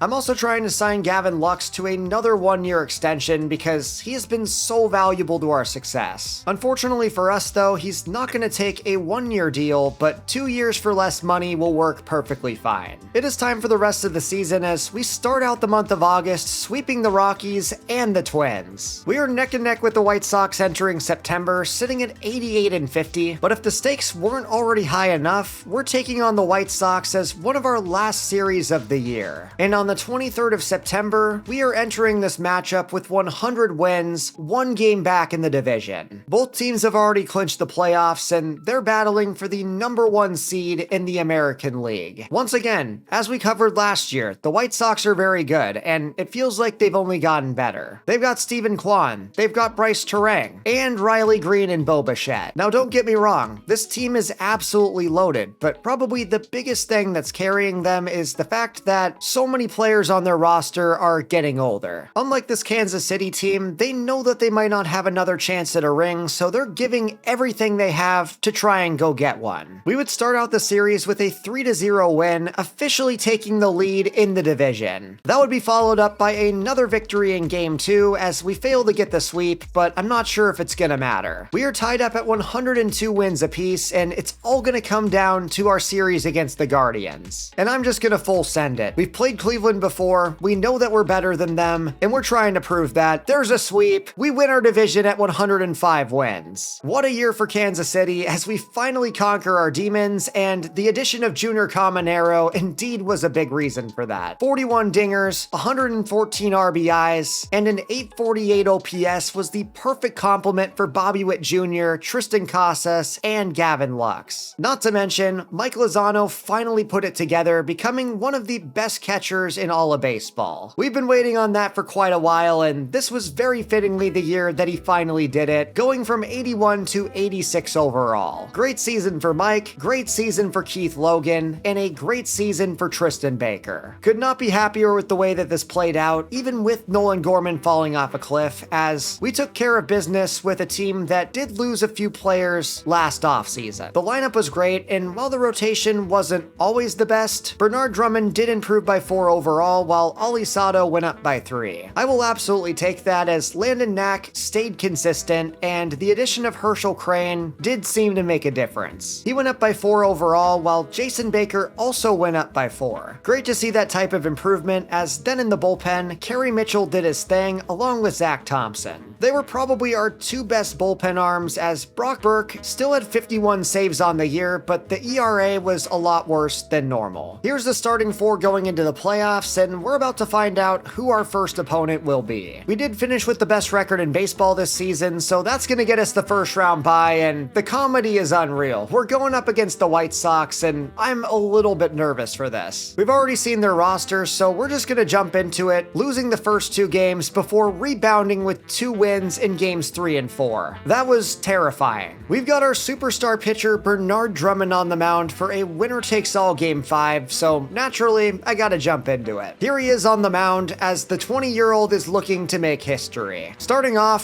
first pitch, that is not good. The moment is cut short as Kyle Teal goes deep, and now we're trying to dig ourselves out of a hole against Shane McClanahan. We would strike back with a solo shot against Ryan Valade, as it does seem that Drummond's calmed down, but this is not a good start to the day. Thankfully, superstar reliever Kerry Mitchell's in the game, and there's a double from Caminero. 1 away for Tristan Casas in the bottom of the 6th. That's 103 off the bat, but it's gonna stay in the yard. Now that does advance Junior to third base, but it doesn't matter if we can't score him, and a ground out from Griffin Conine ends the inning. After 2 heartbreaking playoff losses in a row, we cannot afford to lose this one to Chicago, but we're running out of time in the top of the 8th inning. The bases are loaded up for Fernandez, who strikes out Montgomery swinging. Very tense situation in front of the home crowd. Swing and miss, strike 3 on Kyle Tucker. We barely managed to squeeze out of the bases loaded jam, and Tristan Baker starts out with a ground out. That will bring us right back to Bobby Witt Jr., and that is crushed into the right center gap. Witt finds the soft spot, and he's gonna be in there easily for 3. The poster boy of this rebuild finds a triple, and he could be the tying run. Time for Junior to send him home. 104 off the bat, going deep into right center field, staying in the yard, but that is more than deep enough for Bobby Witt to score. Tie game, Junior does his job, and all is well in Kansas City. It really does not get much more intense than this, as this rivalry game is tied up at 2 apiece in the bottom of the 9th. Here comes the payoff to Alec Thomas. Not gonna swing at that, he'll take a free base. Now with the winning run on first, here's Gavin Lux. He is 2 for 3 on the day, and facing 2 strikes, that's a full count. One of the first players we signed has a chance to be the hero, but that is a pop-up into right center field, sending us into extra innings. I'm feeling pretty nervous for this, as here's Brock Burke, allowing 2 base runners right off the bat. We've got to be more careful than ever, as Steven Kwan's up to the plate, and thankfully doesn't get a lot on this one into left field. Now a full count to Montgomery, the swing and miss at the fastball, and we're going to the bottom of the 10th. Burke gets out of the jam, and that was really intense. This team battled us for the division through the entire year, and now it all comes down to this. After a pop-up from Belade, we're going back to the top of the order, and the rookie Tristan Baker belts that into left center. And now here is Bobby Witt Jr. going the other way.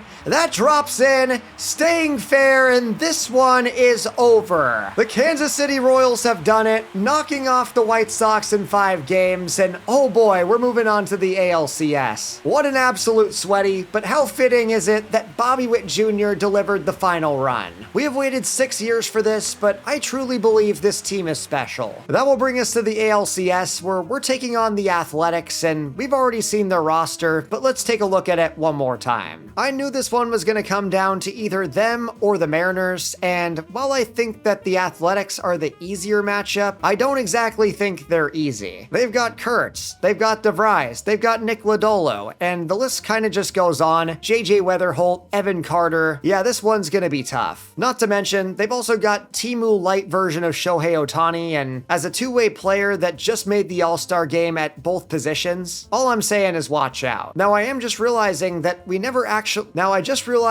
we never actually checked out awards, and Kurtz won the MVP. So not only are we going up against Lodolo and a really good two-way player, but also the league MVP. Shane Bieber wins the Cy Young with the White Sox. Tyler Soderstrom was in second vying for the batting title, but Brock Burke finally gets his reliever of the year. 51 saves gets it done, and while his ERA was only 4.13, I think some of that can be attributed to our poor fielding. Not sure if that actually makes a difference, but wow, Henry Castilla, he's really good. 99 contact in both stats, and beating out Keith Logan and Tristan Baker for Rookie of the Year. Yeah, if I could trade for that guy, I absolutely would. What an absolute monster. If I'm remembering correctly, I think he was the consensus #1 pick in a draft, but I believe that he actually fell to us at number 9. So yeah, I could have had Henry Castilla, but no worries, because I think that's the year where I got our generational pitcher. No complaints either way. It is time to take on the Athletics, and I'm just gonna rip the band-aid off. Ali Sato, get us a win. That is not what I was hoping to see. We take a 7-1 loss, and moving on to game number 2, Landon Knack gets us the victory. That means that the series is tied at 1 apiece, and we continue to go back and forth for the next couple games, setting up a very important game 5 with Sato back on the mound. I am not exaggerating when I say that we absolutely need to win this one, and Sato finally comes through. He's not been very consistent in this rebuild, but I'm glad that he's got us 1 win away from the World Series. Now, obviously, I would really prefer if this didn't go to 7 games, as I'm not sure how I feel about Herschel Crane making the start. Landon Knack, please get us the win, and we are going to the World Series, taking on the Reds. That is not the team that I expected to be facing, but they've got to be good to be here. All I'm gonna say is, I'm really glad we're not taking on the Braves, because they're the #1 ranked team in baseball, and the Reds only won 89 games. Before I get overconfident though, let's take a look at their roster as, yeah, Elly De La Cruz is still here, along with Sal Stewart. They've also got Hunter Green, they've got Gary Wood, they've got Chase Burns, Sal Frelick, and they acquired Cade Smith from the Mariners. So honestly, they're a pretty solid team with a good rotation, and that's always gonna make me nervous. I would feel a lot better if we can win game 1, and that's a 7-3 victory with Crane on the mound. I'm glad we won that, because I really thought it was gonna be Drummond. Can't help but feel like we got bailed out there, as we also win game number 2 before losing game number 3. Alright, Landon Knack, you've been delivering all October and really the entire rebuild. You're going up against Hunter Green. I know it's a tough task, but please put us up 3-1. There it is. 5-4 victory, and it's all gonna come down to this. All we need to do is win 1 game out of the next 3 in order to win the World Series. But before we get there, I just want to take a look at the roster that we put together. It was not going to be easy building this team around only Bobby Witt Jr., but thankfully we had some help along the way. Starting out in that first draft, we took Ali Sato and Mike Lozano, who, while they've started slow at the MLB level, they've recently started to pick it up. However, there's no doubting that the biggest draft pick we made was starting pitcher Bernard Drummond. This guy is the ace of our future, and win or lose, I'm excited to build a dynasty around him and the rest of our #1 ranked farm system. That is truly going to be the fun of this video, and we have a lot of guys that are under contract for a very long time. This was also the year that we saw the emergence of Tristan Baker and Keith Logan in the starting lineup, and as former first-round picks, it's been really nice seeing them get up to the show and immediately have success. I know that Tristan Casas is hitting free agency, and that's admittedly really scary, but considering that Matthew Ullman's sitting down in AAA, along with so many other talented players, there's no doubt in my mind that this could be the beginning of a dynasty. It is time to hopefully win the World Series. Now, I know that we have a 3-1 lead, and there's plenty of time for us to secure that final win, but it would be great if it happened now. Unfortunately, Crane did just give up a 3-run shot to start the game, so we're kind of working from behind. In the top of the second, though, the bases are loaded for former #1 overall pick Tristan Baker, but that goes straight to second base. We unfortunately strand all 3 runners, and now Elly De La Cruz makes it 4-0. Herschel Crane just did not come to play today, but the offense is making it a little easier. With 2 guys on, Baker's getting another chance for redemption, but he grounds out again, and this time it's an inning-ending double play. I don't want to speak too soon, but it doesn't feel like we're going to win the World Series today, although with bases loaded, we do make it a 1-run game. Now in the top of the 7th, Bobby Witt Jr. turns on this one deep into left field.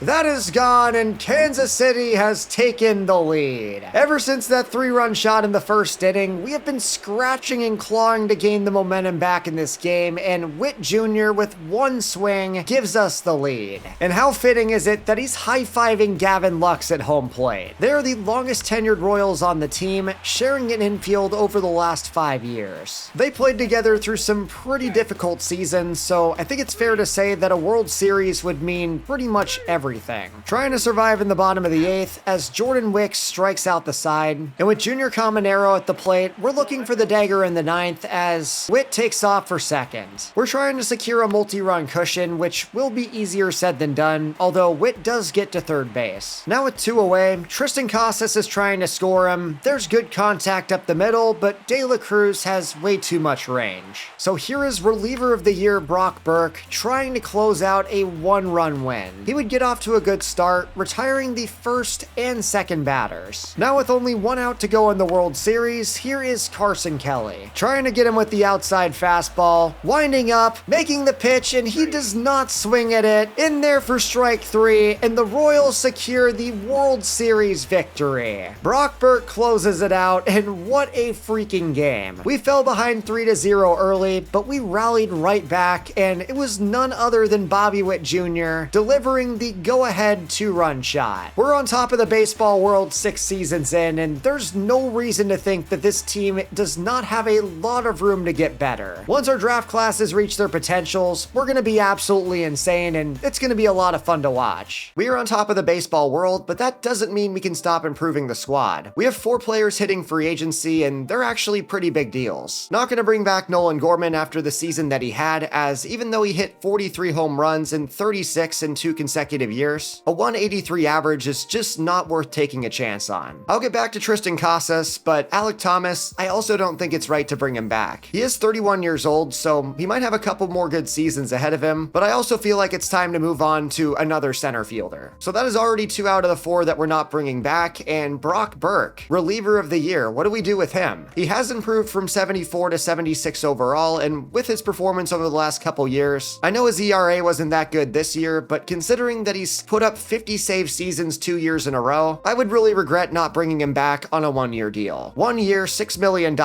let's run it back with Brock. And that brings us to the tough one. Tristan Casas. What on earth do we do here? He is coming off a career season with an 876 OPS and 36 bombs, and in his 2 seasons with Kansas City, he's put up 101 RBIs each year. The power is undeniable, and we could really use a player like him going forward, and I know that we have Terrell Averill, but the big question here is, will he be ready to produce in his first year? He's a very similar player to Tristan Casas, but the contact and the discipline are both a lot more raw. At center field, we do have a 1-for-1 replacement with Slade Caldwell, who is a very similar player as Alek Thomas, but we also have even more options than that, with Tristan Baker having plenty of speed to move over to center himself. That might be what we have to do, and going to third base, I think that Matthew Ullman can also play first. After a good season in AAA, he has gotten all the way up to 84 overall, and I think it makes the most sense for him to go ahead and replace Tristan Casas. It is so tempting to bring back Tristan, but we've got to start getting some higher ceiling players in the lineup. I'm definitely a little nervous to let him walk, but I do think that it's the right decision. We got to keep the core of this team together, and that is why I'm offering a long-term extension to Bernard Drummond. Now this is going to be extremely spendy, $32.6 million a year over 8 years, but I think it's the right move in the end. He is only going to get better, and I want him for the rest of the rebuild. Here's the projected lineup going into season 7 as Keith Logan moves up to number 4, taking the place of Tristan Casas. Tristan Baker moves up to 5, Mike Lozano's up to 6, and Matthew Ullman is the projected starter at first, while Slade Caldwell slides into center field. However, I still feel like we could use a solid right-handed bat, so I'm going to bring in Ryan Mountcastle on a 1-year deal. As I mentioned last offseason, I don't really want to focus on free agency, but there is one player that I want who I feel like would be an upgrade. Jesus Rodriguez would not only be our backup catcher, but he can also play first base, third base, and corner outfield. That is the type of utility that we really need on this squad, and just looking at his numbers over the past couple seasons, I would absolutely take this. He's the only player that I want, and we're able to bring him in on a lowball deal. None of those moves are going to change the starting lineup, but they will be insurance just in case some of the players that we have don't work out. Not to mention, you could always use more depth on the bench, and ours is looking really good. Then in the rotation, Bernard Drummond is making his 2nd opening day start in a row, sitting at 93 overall, and he just signed an 8-year extension. I know that $32.6 million a year is quite a lot, but it would be a lot more if we signed him later. Oli Sato will be our number 2, and he also just signed a 4-year deal, buying out the remaining years of arbitration and extending 1 year of free agency. Really hoping that this 1-2 punch can be at its best, while Herschel Crane fills in at number 3. Then in the bullpen, nothing's really changed here, but do do keep an eye out on Kerry Mitchell, who could become a leverage reliever. The only reason he's not our closer is because 1, Brock Burke's the reliever of the year, and 2, his clutch rating's only a 60. We're gonna see how many World Series we can win Bobby Witt Jr. and see if he can make the Hall of Fame. At the start of May though, it's the same story as last year. The White Sox are 1 game in front of us and their team is still really good. On the bright side though, we are seeing a lot of guys getting on hot streaks at the right time, so hopefully we can catch up to them and overtake them before the All-Star break. Looking through the lineup, Mike Lozano's had a good start to the year, but cannot say the same thing about Matthew Ullman. He is really struggling with a 194 batting average and a 565 OPS. That is really concerning, but on the other hand, I cannot say the same thing about Slade Caldwell. He is currently hitting .310 with a 1017 OPS. How about the rotation? Bernard Drummond's off to another slow start, but Ali Sato is 5-1 with a 1.65 ERA. Love to see that. Herschel Crane not doing too bad himself, and Landon Knack in a contract year, not playing like he wants another one. Simming through the end of May, it does feel like we have some momentum as we win 3 out of 4 against the Twins. Now we're still half a game behind the White Sox, so we gotta keep rallying, and series wins against the Tigers and the Twins again will help out. That will officially put us in first place in the division as we're 2 games above the White Sox. Despite losing a good chunk of our offense during the offseason, it doesn't seem that it's making a difference as Bobby Witt Jr. is putting up great numbers. He is going for a silver slugger as the young guys around him are also stepping up, making this a lot easier. It's also worth mentioning that after a slow start to the year, Matthew Ullman is on a hot streak and I'm excited to see what he can do. It seems that he's finally figuring it out, and just going through the rest of the lineup, there's been pretty good production all around. The team is really heating up, and that does make sense considering that Sato, Drummond, and Crane are all on hot streaks. Now for the big test though, we're going up against the White Sox before the break and do win 2 out of 3. Even after winning a World Series, the draft is still my favorite time of the year, and the number 1 player on our board might be able to fall to number 30. Blair Munoz is going to have a crazy ceiling as a starting pitcher, and if either one of him or Will Ryan falls to our spot, that's who I'm going to take. It is very unlikely that that happens though, and Munoz goes at number 6. Not to mention, Will Ryan went at number 24, so we just can't get a break. Picking at number 30 is hard, but I'm going to select a guaranteed high ceiling first baseman and just hope for the best. Don't take the draft grade too seriously. Older players are always going to be further down the board. Now in competitive round A, I'm not really liking how the board's looking, so I think the best move is to select a closer. Freddie Owen is the highest non-discovery player available, and while I want to take Pedro Estrada later, I feel like he's going to fall. That being said, there's a chance for us to get both him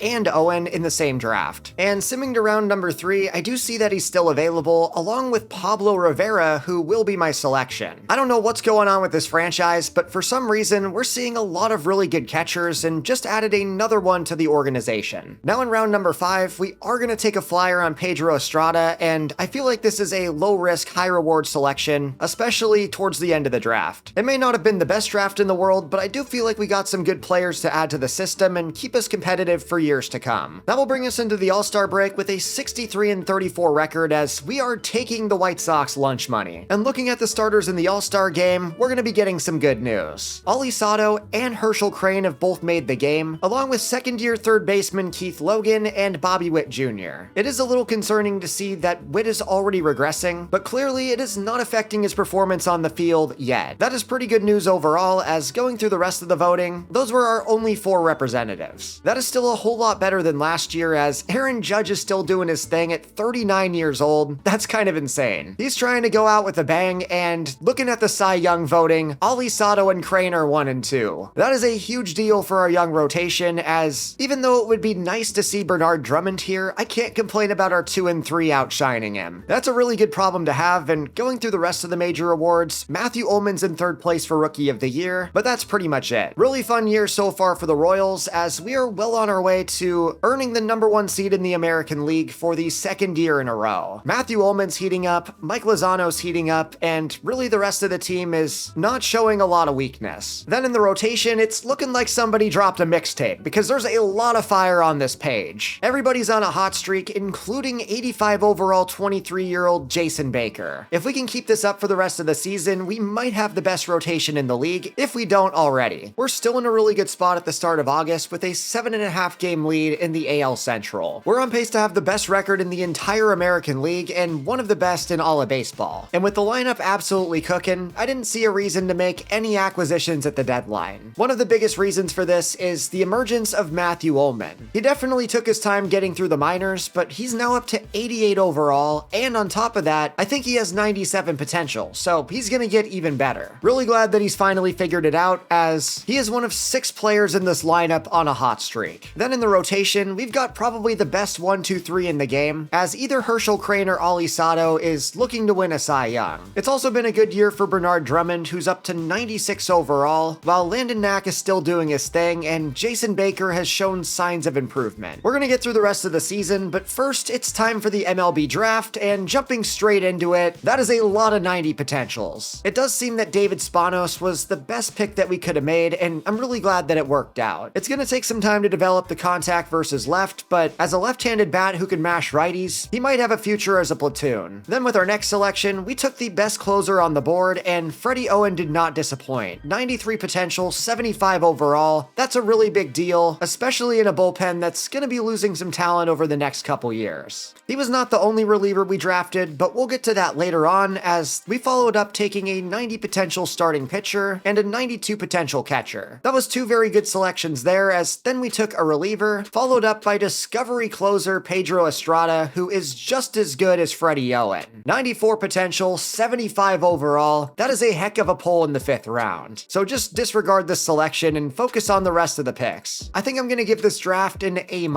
Kansas City would finish 106-56, winning their division and getting a first-round bye. No shocker here, that was good for the best record in the American League and the best record in all of baseball, as the Dodgers were neck and neck with us early on, but kind of fell off towards the end. That is 1 win better than last year, as we've gotten better every single year of this franchise, and look at the numbers for Bobby Witt Jr. I have no idea why he's regressing, but I think 44 bombs is a career high. At 31 years old, he's truly in the prime of his career, and he got a lot of help from the rest of the offense. It was a 30-bomb, 100 RBI season from Keith Logan, Junior Caminero had another good year, and then guys like Mike Lozano, Matthew Ullman, Griffin Conine, and the rest of our young players also contributed a lot of RBIs as well. I don't think we scored as many runs as we did last year, but I think the offense was a lot more balanced, and with Lozano and Ullman still trying to reach their full potential, I can't even comprehend how good this team's gonna be in the future. It was a great year for the offense, but the highlight of this season was without a doubt the rotation. Specifically, our top 3 of Drummond, Sato, and Crane absolutely shoved it, and I would not be surprised if Drummond won a Cy Young. Sato and Crane were leading the race for much of the year, but Drummond finished the year on fire, so he probably sniped it away. Then in the back, it was another good season for the veteran Landon Knack, while Jason Baker continued to show signs of improvement, but was the weak link in the unit. As for the bullpen, not as good of a season for Brock Burke, who still had 47 saves, but I think it's fair to say that this is gonna be his last year. We gotta check out major awards, where Bobby Witt Jr. is your American League MVP, and that is so deserved. He beat out Yordan Alvarez and Julio Rodriguez, so great season for Witt, and nice to see him get an MVP. That more than likely cements him as a Hall of Famer, as Garrett Crochet steals the Cy Young from Drummond and Sato. That is a little bit unfortunate, but at least Witt won a batting title. Ullman placed 3rd for Rookie of the Year. It was a very fun season all around, and before we get into the playoffs, I just want to remind you guys that the best is still to come with this team. We're trying to turn them into a dynasty, and we still have high potential prospects like Willie Pena, David Luis, and many others who have still not even reached the majors. That is almost certainly going to change next year, as we're losing several key players in the offense, and the fresh blood's going to continue to come up. Simming forward to the ALDS, we are taking on the White Sox for the 2nd year in a row, and we got to check out their roster. There's no doubt that they slowed down after a really hot start to the year, and with their team getting pretty old, I'm curious if they've got anything left in the tank. It is very difficult to see them beating our young rotation, and we're up 2-1, forcing Game 5, where we do move on. That will bring us into a series against the Mariners, and that was no competition. We're going back to the World Series, taking on the Milwaukee Brewers. And I don't want to disrespect them in any way, but it feels like that ALDS was our World Series. I'm not saying that their team isn't good, but at least in terms of depth, it is nowhere near the level of the Royals. We're gonna jump straight into this, winning the first game 18-1, and talk about making a statement. We are now leading 3-2 and win our 2nd World Series in a row. Kansas City goes back-to-back, improving their win record despite losing several key players last offseason, and with the prospects who are coming up, I think this is the beginning of a dynasty. We do have some free agents in the offseason, but nobody nobody who I'm sweating about losing. Now, I'm gonna admit that we have not done the best job of developing our outfield, so we could really use a corner outfielder with the exit of Griffin Conine. And just hear me out here. I know he's 40 years old, but Aaron Judge is coming off a 45 home run season. Would it really be that much of a risk to sign him to a one-year deal? I really don't think so, and at this stage in his career, if he's trying for another season, we may as well go win him a ring. I know that's a massive risk, but corner outfield is the biggest weakness on the team, as Slade Caldwell is pretty unproven and Ryan Vilade has already reached his ceiling. If you've been watching the channel for a while, then you know that that is not the type of move that I usually make in MLB The Show, but my only other alternative would be to make a trade. Now, we do have the capital to do that, so we may as well look at the candidates, one of them being Ryan Waldschmidt. I do really like Walker Jenkins, but I think that Waldschmidt would be a better fit. At this point in the franchise, we've got prospects to spare, so we may as well take advantage, as I'm offering recent first-round pick David Spanos straight up for 2 years of Ryan Waldschmidt. I also decided to throw in closing pitcher Ben Joyce, and that's kind of just a throw-in for a deal that was probably gonna get accepted anyways. That will give us some more stability in the outfield, but don't get it twisted, I still want to go get Aaron Judge. I know he's 40 years old, but the storyline's just too enticing, and I do think that he's a genuine upgrade to the team. If he wants to come here, he's gonna have to take a discount though, and he actually will. $12.45 million a year for Aaron Judge. I have no idea what that addition's gonna do, but I'm very excited to find out. We officially have Bobby Witt Jr., Junior Caminero, and Aaron Judge hitting 2-3-4. Lord help any opposing pitcher. I cannot believe that we're already in Season 8, as Bobby Witt Jr. is on the tail end of his prime at 32 years old, but we gave him a little bit more firepower with Aaron Judge and Ryan Waldschmidt. We've also got Gavin Lux entering the final year of his deal, and at 35 years old, I think this will be his last hurrah with the Royals. Now, I don't want to do Lux dirty, but I do want to point out that Willie Pena is waiting patiently for a shot down in AAA. If he's raking this season and Lux is kind of underperforming, I might be forced to make a move earlier than I want to. I am really hoping that he can play out his contract, but business is business. While we may not have any rookies on offense, at least for the time being, we do have a rookie in the starting rotation. We've got Andres Espinosa taking the spot of longtime starting pitcher Landon Knack, and with 75 control, I'm really hoping that he can settle in as our 5th starter. And in the bullpen, we've got another new addition in 85 overall closer Will McCoy and 81 overall Paul Eubanks. The two lefties have been waiting for their chance, and they're finally getting it. I'm gonna update you guys on the team at the break, but before we get there, this is probably the best discovery player that I've ever seen. If any of you guys wonder why I discover position players, even with the high risk, this is exactly why. We've got to go get Robbie Reynolds in the draft. We are entering July with a 61-28 record, which is 14 games up in our division. It seems the White Sox are no longer a threat, so the division should be wide open, as Junior Caminero's putting up an MVP level season. 30 bombs, 61 RBIs, and a 973 OPS. It's a very nice start to the year. Not to mention, Matthew Ullman and Mike Lozano are also playing well, and especially Mike. He's currently hitting 346, and just below him, Aaron Judge has still got it. Very good season overall for the offense, as even though Bobby Witt's kinda struggling early on, it has not made a difference, and we're well on pace to have our best season ever. With the way that we played so far, we should have a whole bunch of all-stars, starting things off with Bernard Drummond and Ali Sato. Then at third, of course we've got Junior Caminero, but this is the first game in a while that Witt has not made the game. A little concerned about his regression, but at least on the flip side, Tristan Baker did make it at center field. And at the start of August, we're in an even better spot, sitting at 79-33. Let's go ahead and take a look at the draft, which we also kinda nailed. After starting out with a few players with lower ceilings but higher floors, we nailed the middle part of the draft with 4 90+ potentials, which feels like what we've been doing the entire video. We landed a 94 potential first baseman and a 99 potential center fielder. Put these guys in the farm system, they're gonna be developing for a long time. With our first pick though, we did go ahead and get Robbie Reynolds, who's already 70 overall and at 87 potential. The switch hitter's not gonna need very much time in the minors. That was another good draft for Kansas City, as we finished with 109 wins. That will improve our streak of improving our record every single year of the rebuild, as Junior Caminero placed second for the MVP, and Bernard Drummond and Ali Sato once again finished in second behind Garrett Crochet. For whatever reason, we just can't seem to win a Cy Young, but at least Mike Lozano wins a batting title. That is a very big deal for the 24-year-old catcher who has finally come into his own. At the start of his career, there were definitely questions about how effective he was going to be on offense, but he has silenced those critics, getting better every single season. Gotta love the story for Mike Lozano, and looking at the rest of the awards, it looks like we didn't win anything else as he came in second for the Hank Aaron. It was another great season for the Royals as Junior Caminero did lead the team with 46 bombs and 107 RBIs, carrying the offense. Mike Lozano was right behind him, along with Matthew Ullman and 40-year-old Aaron Judge. He's down to 75 overall, so we're trying to win him a ring as quick as we can. He's more than likely going to go off into the sunset after the year, so we gotta go get the man the first World Series of his career. Then going down the list, really rough season for Bobby Witt Jr., who is all the way down to 86 overall. As the cover boy of this rebuild, I'm a little bit nervous about his numbers, especially considering that he still has 3 years on his contract after this one. There's a very good chance that he hangs up the cleats earlier than expected, as he is 32 years old, but I guess I was expecting him to play until he was 40. Then in the rotation, we gotta talk about the All-Stars Bernard Drummond and Ollie Sato. They may not have won the Cy Young, but having two finalists at the same position is a really good problem to have, especially when Garrett Crochet is the one taking it away. But really can't say the same about Andres Espinosa or Herschel Crane. After posting an all-star level season last year, Crane was pretty inconsistent in year number 2, while Andres Espinosa just didn't have the type of rookie year that we were hoping for. Regardless, I still think that we have the best team in baseball, and we're going up against Seattle with a chance to prove it. I'm pretty sure this is the third time that we faced Seattle in the playoffs, and the crazy thing about this is that their team has not really changed all that much. Their best players in this universe are Colt Emerson and Julio Rodriguez, and with all this talent, it just goes to show that if they could figure it out, they could easily be the best team in the American League every single year. That is so frustrating as a Mariner fan, as we are going to beat them in 4 games, moving on to a series against the Twins that we also are going to win. That will bring us into another series against Milwaukee as we're going for the three-peat, and we get it done in 6 games. Much to my surprise, Aaron Judge is not going to hang up the cleats just yet, as he's looking for another ring at 75 overall. I love the spirit, but at 41, you gotta think about calling it quits at some point. That being said, we're not going to sign any of these free agents back on another deal, and if you thought our team last year was good, well, we're opening the floodgates, bringing up pretty much everybody down in AAA. So many of the draft picks that we were excited about are finally close to reaching their potential, like Terrell Averill, Willie Pena, and Cy Thornton. I mean, honestly, it's over. There's no way that anyone's going to beat this team, as we still have Junior Caminero, but we're so good at this point in the franchise that Bobby Witt Jr. is riding the bench. Cy Thornton's making the start at shortstop, with Terrell Averill entering the lineup at first base, and I'm really excited to see what these guys can do. Willie Pena is another new addition, and we're moving Matthew Ullman to right field. Now, this was not in his secondary positions before, but because he has a lot of speed and really good arm strength, I figured he could make the switch. That will allow us to get all of our best offensive players on the field at the same time, which I think is very well worth it. Then there's the rotation, which is completely unchanged from last year, but we are adding Bennett Davidson to the bullpen and also moving Will McCoy to setup man and Kerry Mitchell to closer. Kansas City would finish with the same record as last year, winning 109 games. It seems that no matter who they put in this lineup, we're going to have success moving forward, as Bernard Drummond came in third for MVP. Tyler Soderstrom wins it for the 2nd year in a row, but the good news here is Bernard Drummond wins the Cy Young. Not to mention, Ollie Sato was a runner-up for the 3rd or 4th time of his career, so I'm glad that we finally got one. It seems that Garrett Crochet is no longer going to be a problem, as Tristan Baker comes in 3rd for the batting title, Kerry Mitchell comes in 2nd for reliever of the year, and Terrell Averill wins rookie of the year with 44 bombs and 93 RBIs. What a crazy year for Kansas City, as we also had 2 finalists for the Hank Aaron Award. And taking a look at the stats, these are some really fun numbers across the board. Keith Logan led the team with 107 RBIs, but as we mentioned earlier, it was a slugfest for this team, with Terrell Averill and Matthew Ullman both doing their thing. Ullman is now up to 98 overall, while Terrell Averill is 94. It is really fun to see the players from our first couple draft classes finally making a difference at the show, as Ryan Waldschmidt and Junior Caminero kinda took a backseat in favor of the younger guys. Cy Thornton was also really good, along with 93 overall Will Pena. Then in the rotation, we already talked about Bernard Drummond, but it seems that everybody else put it together this year as well. We were lights out across the board, and I'm so excited to see what we can do in the playoffs. Just looking at the roster, I don't think anybody's going to be able to stop us, as it would take a miracle for us to go down. The reason I say this is scrolling through the roster, it takes takes quite a while before we find a player who is anything less than 90 overall. We're taking on the White Sox, who may be our biggest rival, but they're a far cry from what they used to be, and we sweep them in 3 games. That will bring us to the ALCS, where we're taking on another team from our division in the Tigers, and it's gonna be the same result. We're going for the perfect postseason, going up against the Brewers, looking for the 4P. There's no question that we've already built a super team, but I'm curious how good we can be on paper, as Milwaukee wins the first 2 games, but we win out with 4 in a row. That will give us our 4th consecutive World Series title of the Bobby Witt Jr. only rebuild, and while he's down to 79 overall, we might be able to win a couple more as he's got 2 years left on his deal. We are starting out the offseason moving Junior Caminero to the White Sox because he regressed 7 points last season. That is going to fully allow us to invest in the youth, as now we're trying to get back Ryan Waldschmidt, who's 90 overall and would be good to have on the squad. That's going to allow us to keep building through the youth, as now we're signing back Ryan Waldschmidt, who is a big deal to our success over the last couple years. He may be 32 years old now, but as a corner outfielder who can mash lefties, I felt like it was important to bring him back. That will keep the lineup intact for another season, as we nearly have a full squad of 90 plus overalls. Along with moving on from Junior Caminero, we also have a new addition though in backup catcher George Whitfield. While he's been waiting in the minors for a long time, he's a switch hitting catcher who also hits for a ton of contact. I am very excited about what he can bring to the table, as Pena, Ullman, and Averill are all hitting 2 through 4. If I could put money on it, I would say that one of these 3 players is going to become our first MVP. We're in a pretty good spot at the All-Star break at 66 and 31, although I will say that I'm hoping to break the 116 win record. Now, at least from looking at this graphic, it does look like we have quite a few All-Stars, as Bernard Drummond makes the game right behind Garrett Crochet. Only one starting pitcher in the game for us this year, and going to the bullpens, there's Kerry Mitchell at number 2. He's now 97 overall, posting an ERA of 3.44 as our closer. Then going over to catcher, George Whitfield makes it over Brian Lozano. Now that's very interesting, because so far this season he's only DH'd, but seeing that he's put up an OPS of 950, I guess it shouldn't be a surprise. It has been a really good season for George, as Terrell Averill also makes it as a starter, along with Matthew Ullman. Then rounding out the group, we had Tristan Baker giving us 6 All-Stars total, and honestly not too shabby. Back when I drafted Terrell Averill, I said that he had the highest ceiling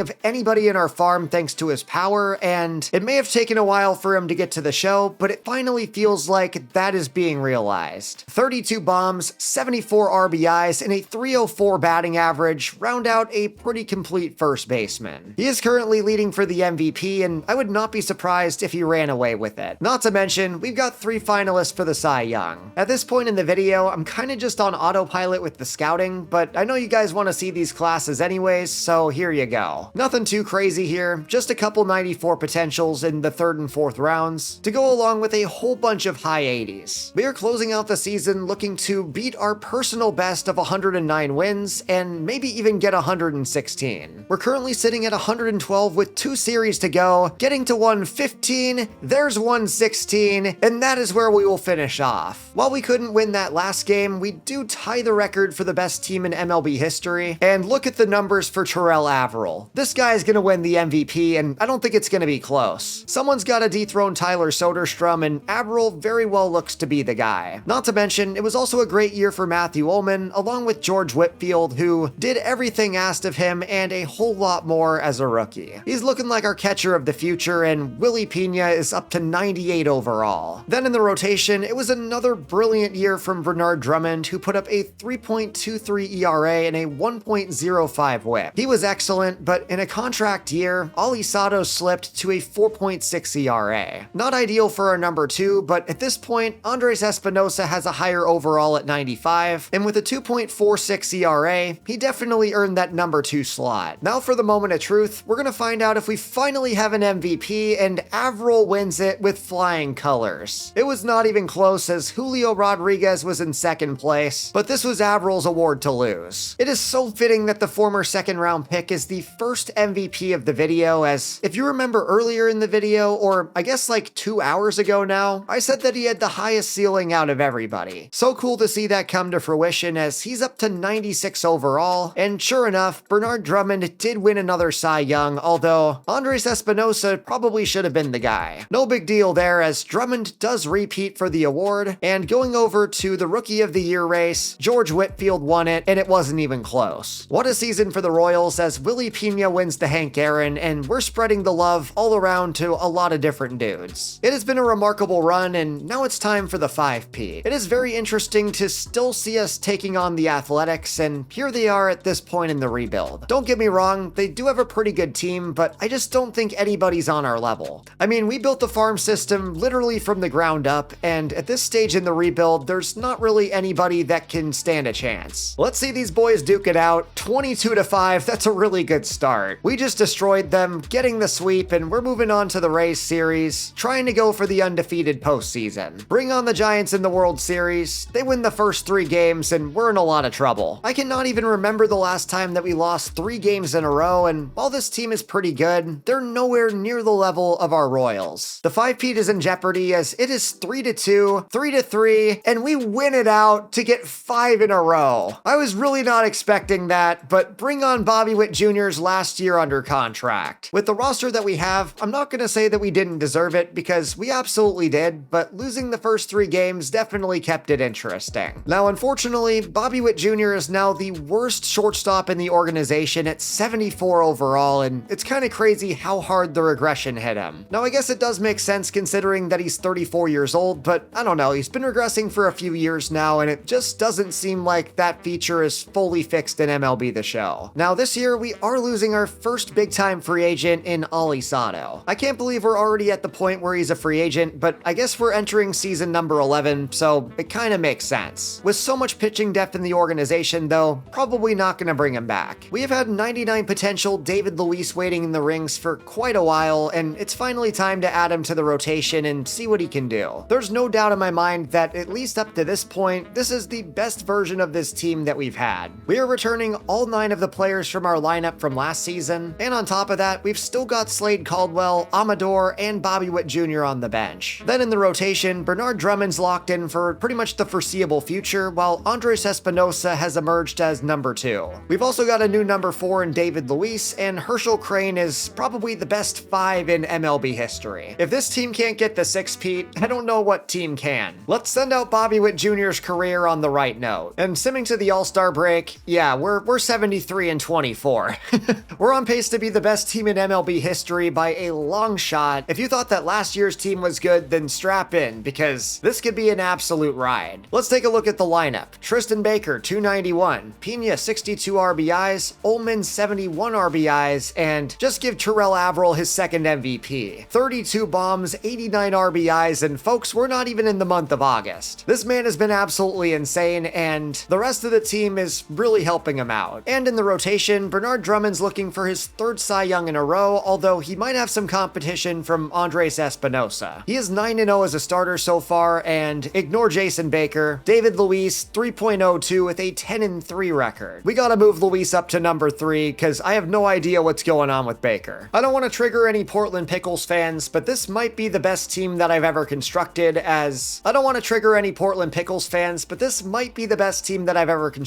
as we have 4 guys leading their positions in All-Star voting. Starting off with Herschel Crane, why on earth is he not here? That doesn't make any sense. He's leading in voting, but somehow does not make it into the game. To make things even worse, Ali Sato with the Blue Jays does make the game, but at least Kerry Mitchell is the best closer in the game. A 0.67 ERA and a 0.69 whip. The kids have got to be going crazy. In all seriousness, what a year for him, as he is now up to 97 overall, and George Whitfield, once again, big year for him, bigger year for Terrell Averill, and Matthew Ullman, 99 overall. I don't think anyone saw that coming. Not to mention, Tristan Baker is right back in the All-Star game where he belongs. So yeah, we absolutely cooked. We're entering September with 104 wins, and 116 should be a walk in the park. Closing out the year, we just won 118. That officially gives us the best record in MLB history, and Lazaro Montes. No way. The high-ceiling Mariners prospect just stole away an MVP from Terrell Averill. Now, to be fair, I will say that Laz deserved it, but still it stings nonetheless to not have him repeat. At least in the Cy Young race, we had 3 finalists, so one of them was gonna win it no matter what. Glad to see it go to Bernard Drummond, and going through the rest of the awards, we finally win another reliever of the year, as Kerry Mitchell had a dominant season. He was the best closer prospect that I've ever seen, so no surprise to see him take it home, as David Luis not only finishes second in the Cy Young race, but also wins Rookie of the Year. It was an absolutely absurd season from the boys, and probably above all else, it's been a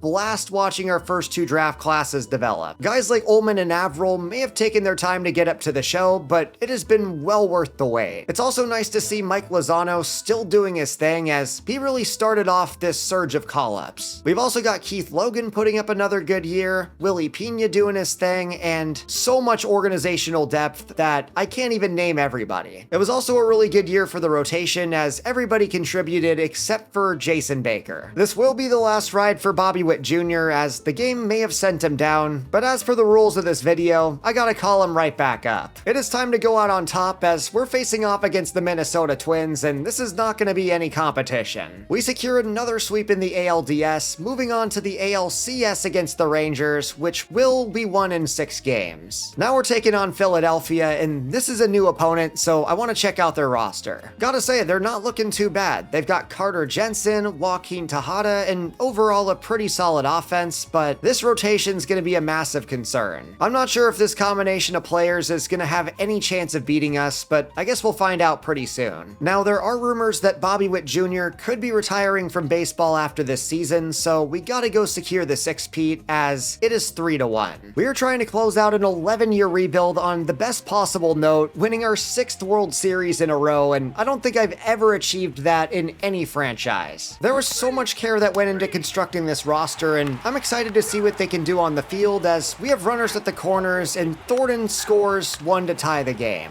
It is now 1-1 in the top of the 4th, as Baker rips this one into left field. That'll put us up by 1. Crane gave up a home run, but we rally right back, and former 5th-round pick Willie Pena goes deep. The 98 potential second baseman just gave us a massive lead in what could be the final game of the season. At least to me, the first 2 drafts of this rebuild really set the standard for the rest of the video, and so many of the players that we took in those classes are all in this starting lineup. I know that everybody plays franchise for a different reason, but this is the most rewarding part of it for me. I love watching my draft picks develop over time, and I gotta do more of that in videos like these. I mentioned earlier in the video that I felt like I've been condensing my rebuilds, and now that we're in a long one here in season 11, I'm having a really good time. We are spanking Philadelphia with a team of fully homegrown players, as we're leading 6-2 in the 9th, and just about every player in the lineup has done something. Here is Terrell Averill, and just look at this stance. This guy's got power for days, swinging on this one deep into right field, but it will stay in the yard. There will be no Av bombs in this game, but because it's Bobby Witt Jr.'s last year and he withstood so much struggle in the beginning of the franchise, we are substituting him into the game one last time. There he is in all of his glory, getting a standing ovation from the crowd, even though we're on the road, as we're trying to close out another World Series. We are 1 out away from winning it all, as that is in there for strike 2. Now needing just 1 strike to win this game, we're giving him the inside slider. There's the windup, the pitch, and the swing and miss gives Kansas City their 6th title in a row. That is a big one, as Bobby Witt Jr.'s contract is finally expired, and while that does give the team ability to spend more money, it is a little bit bittersweet because 11 seasons ago, Bobby Witt Jr. was the only player on the team, and we had to completely rebuild the organization from scratch just to try and win anything. However, here we are for the 6th year in a row, holding that trophy up in the air, and it feels good to be a champion no matter what. This was without a doubt the most complete roster that I've built in MLB The Show, as we have a 95 overall down in AAA. I completely forgot about Bobby Dugan, but I think it just goes to show the sheer dominance of this roster, as AAA players on our team would very well be starters and potential all-stars for other squads. We have built the best dynasty in MLB history, and we're truly set for life. Now, just for full disclosure, I am gonna nerf Bobby Witt Jr.'s ratings just to force him to retire, as I truly believe that in real life, this would be the point where he hangs up the cleats. And there it is. I'm not sure if he would have been done otherwise, but at this point in the video 11 seasons in, I hope you guys can forgive me for just nuking his ratings and moving on. I truly think it was time for him to go, and without a doubt, he is going to make the Hall of Fame. He may have started regressing quickly and didn't hit 400 home runs, but with elite defense and a career average of 289, there's no question that he belongs in Cooperstown alongside a fellow Kansas City Royals legend, Aaron Judge. I still can't believe that we signed him when he was 40 years old, but that's gonna do it for this video, everybody. Thank you so much for watching the one-man-only rebuild with Bobby Witt Jr., and if you made it this far, drop a like and subscribe because you're an absolute GOAT, and I want to make sure you get some new content. Please comment down below any more ideas for future videos, and as always, click right here to watch more.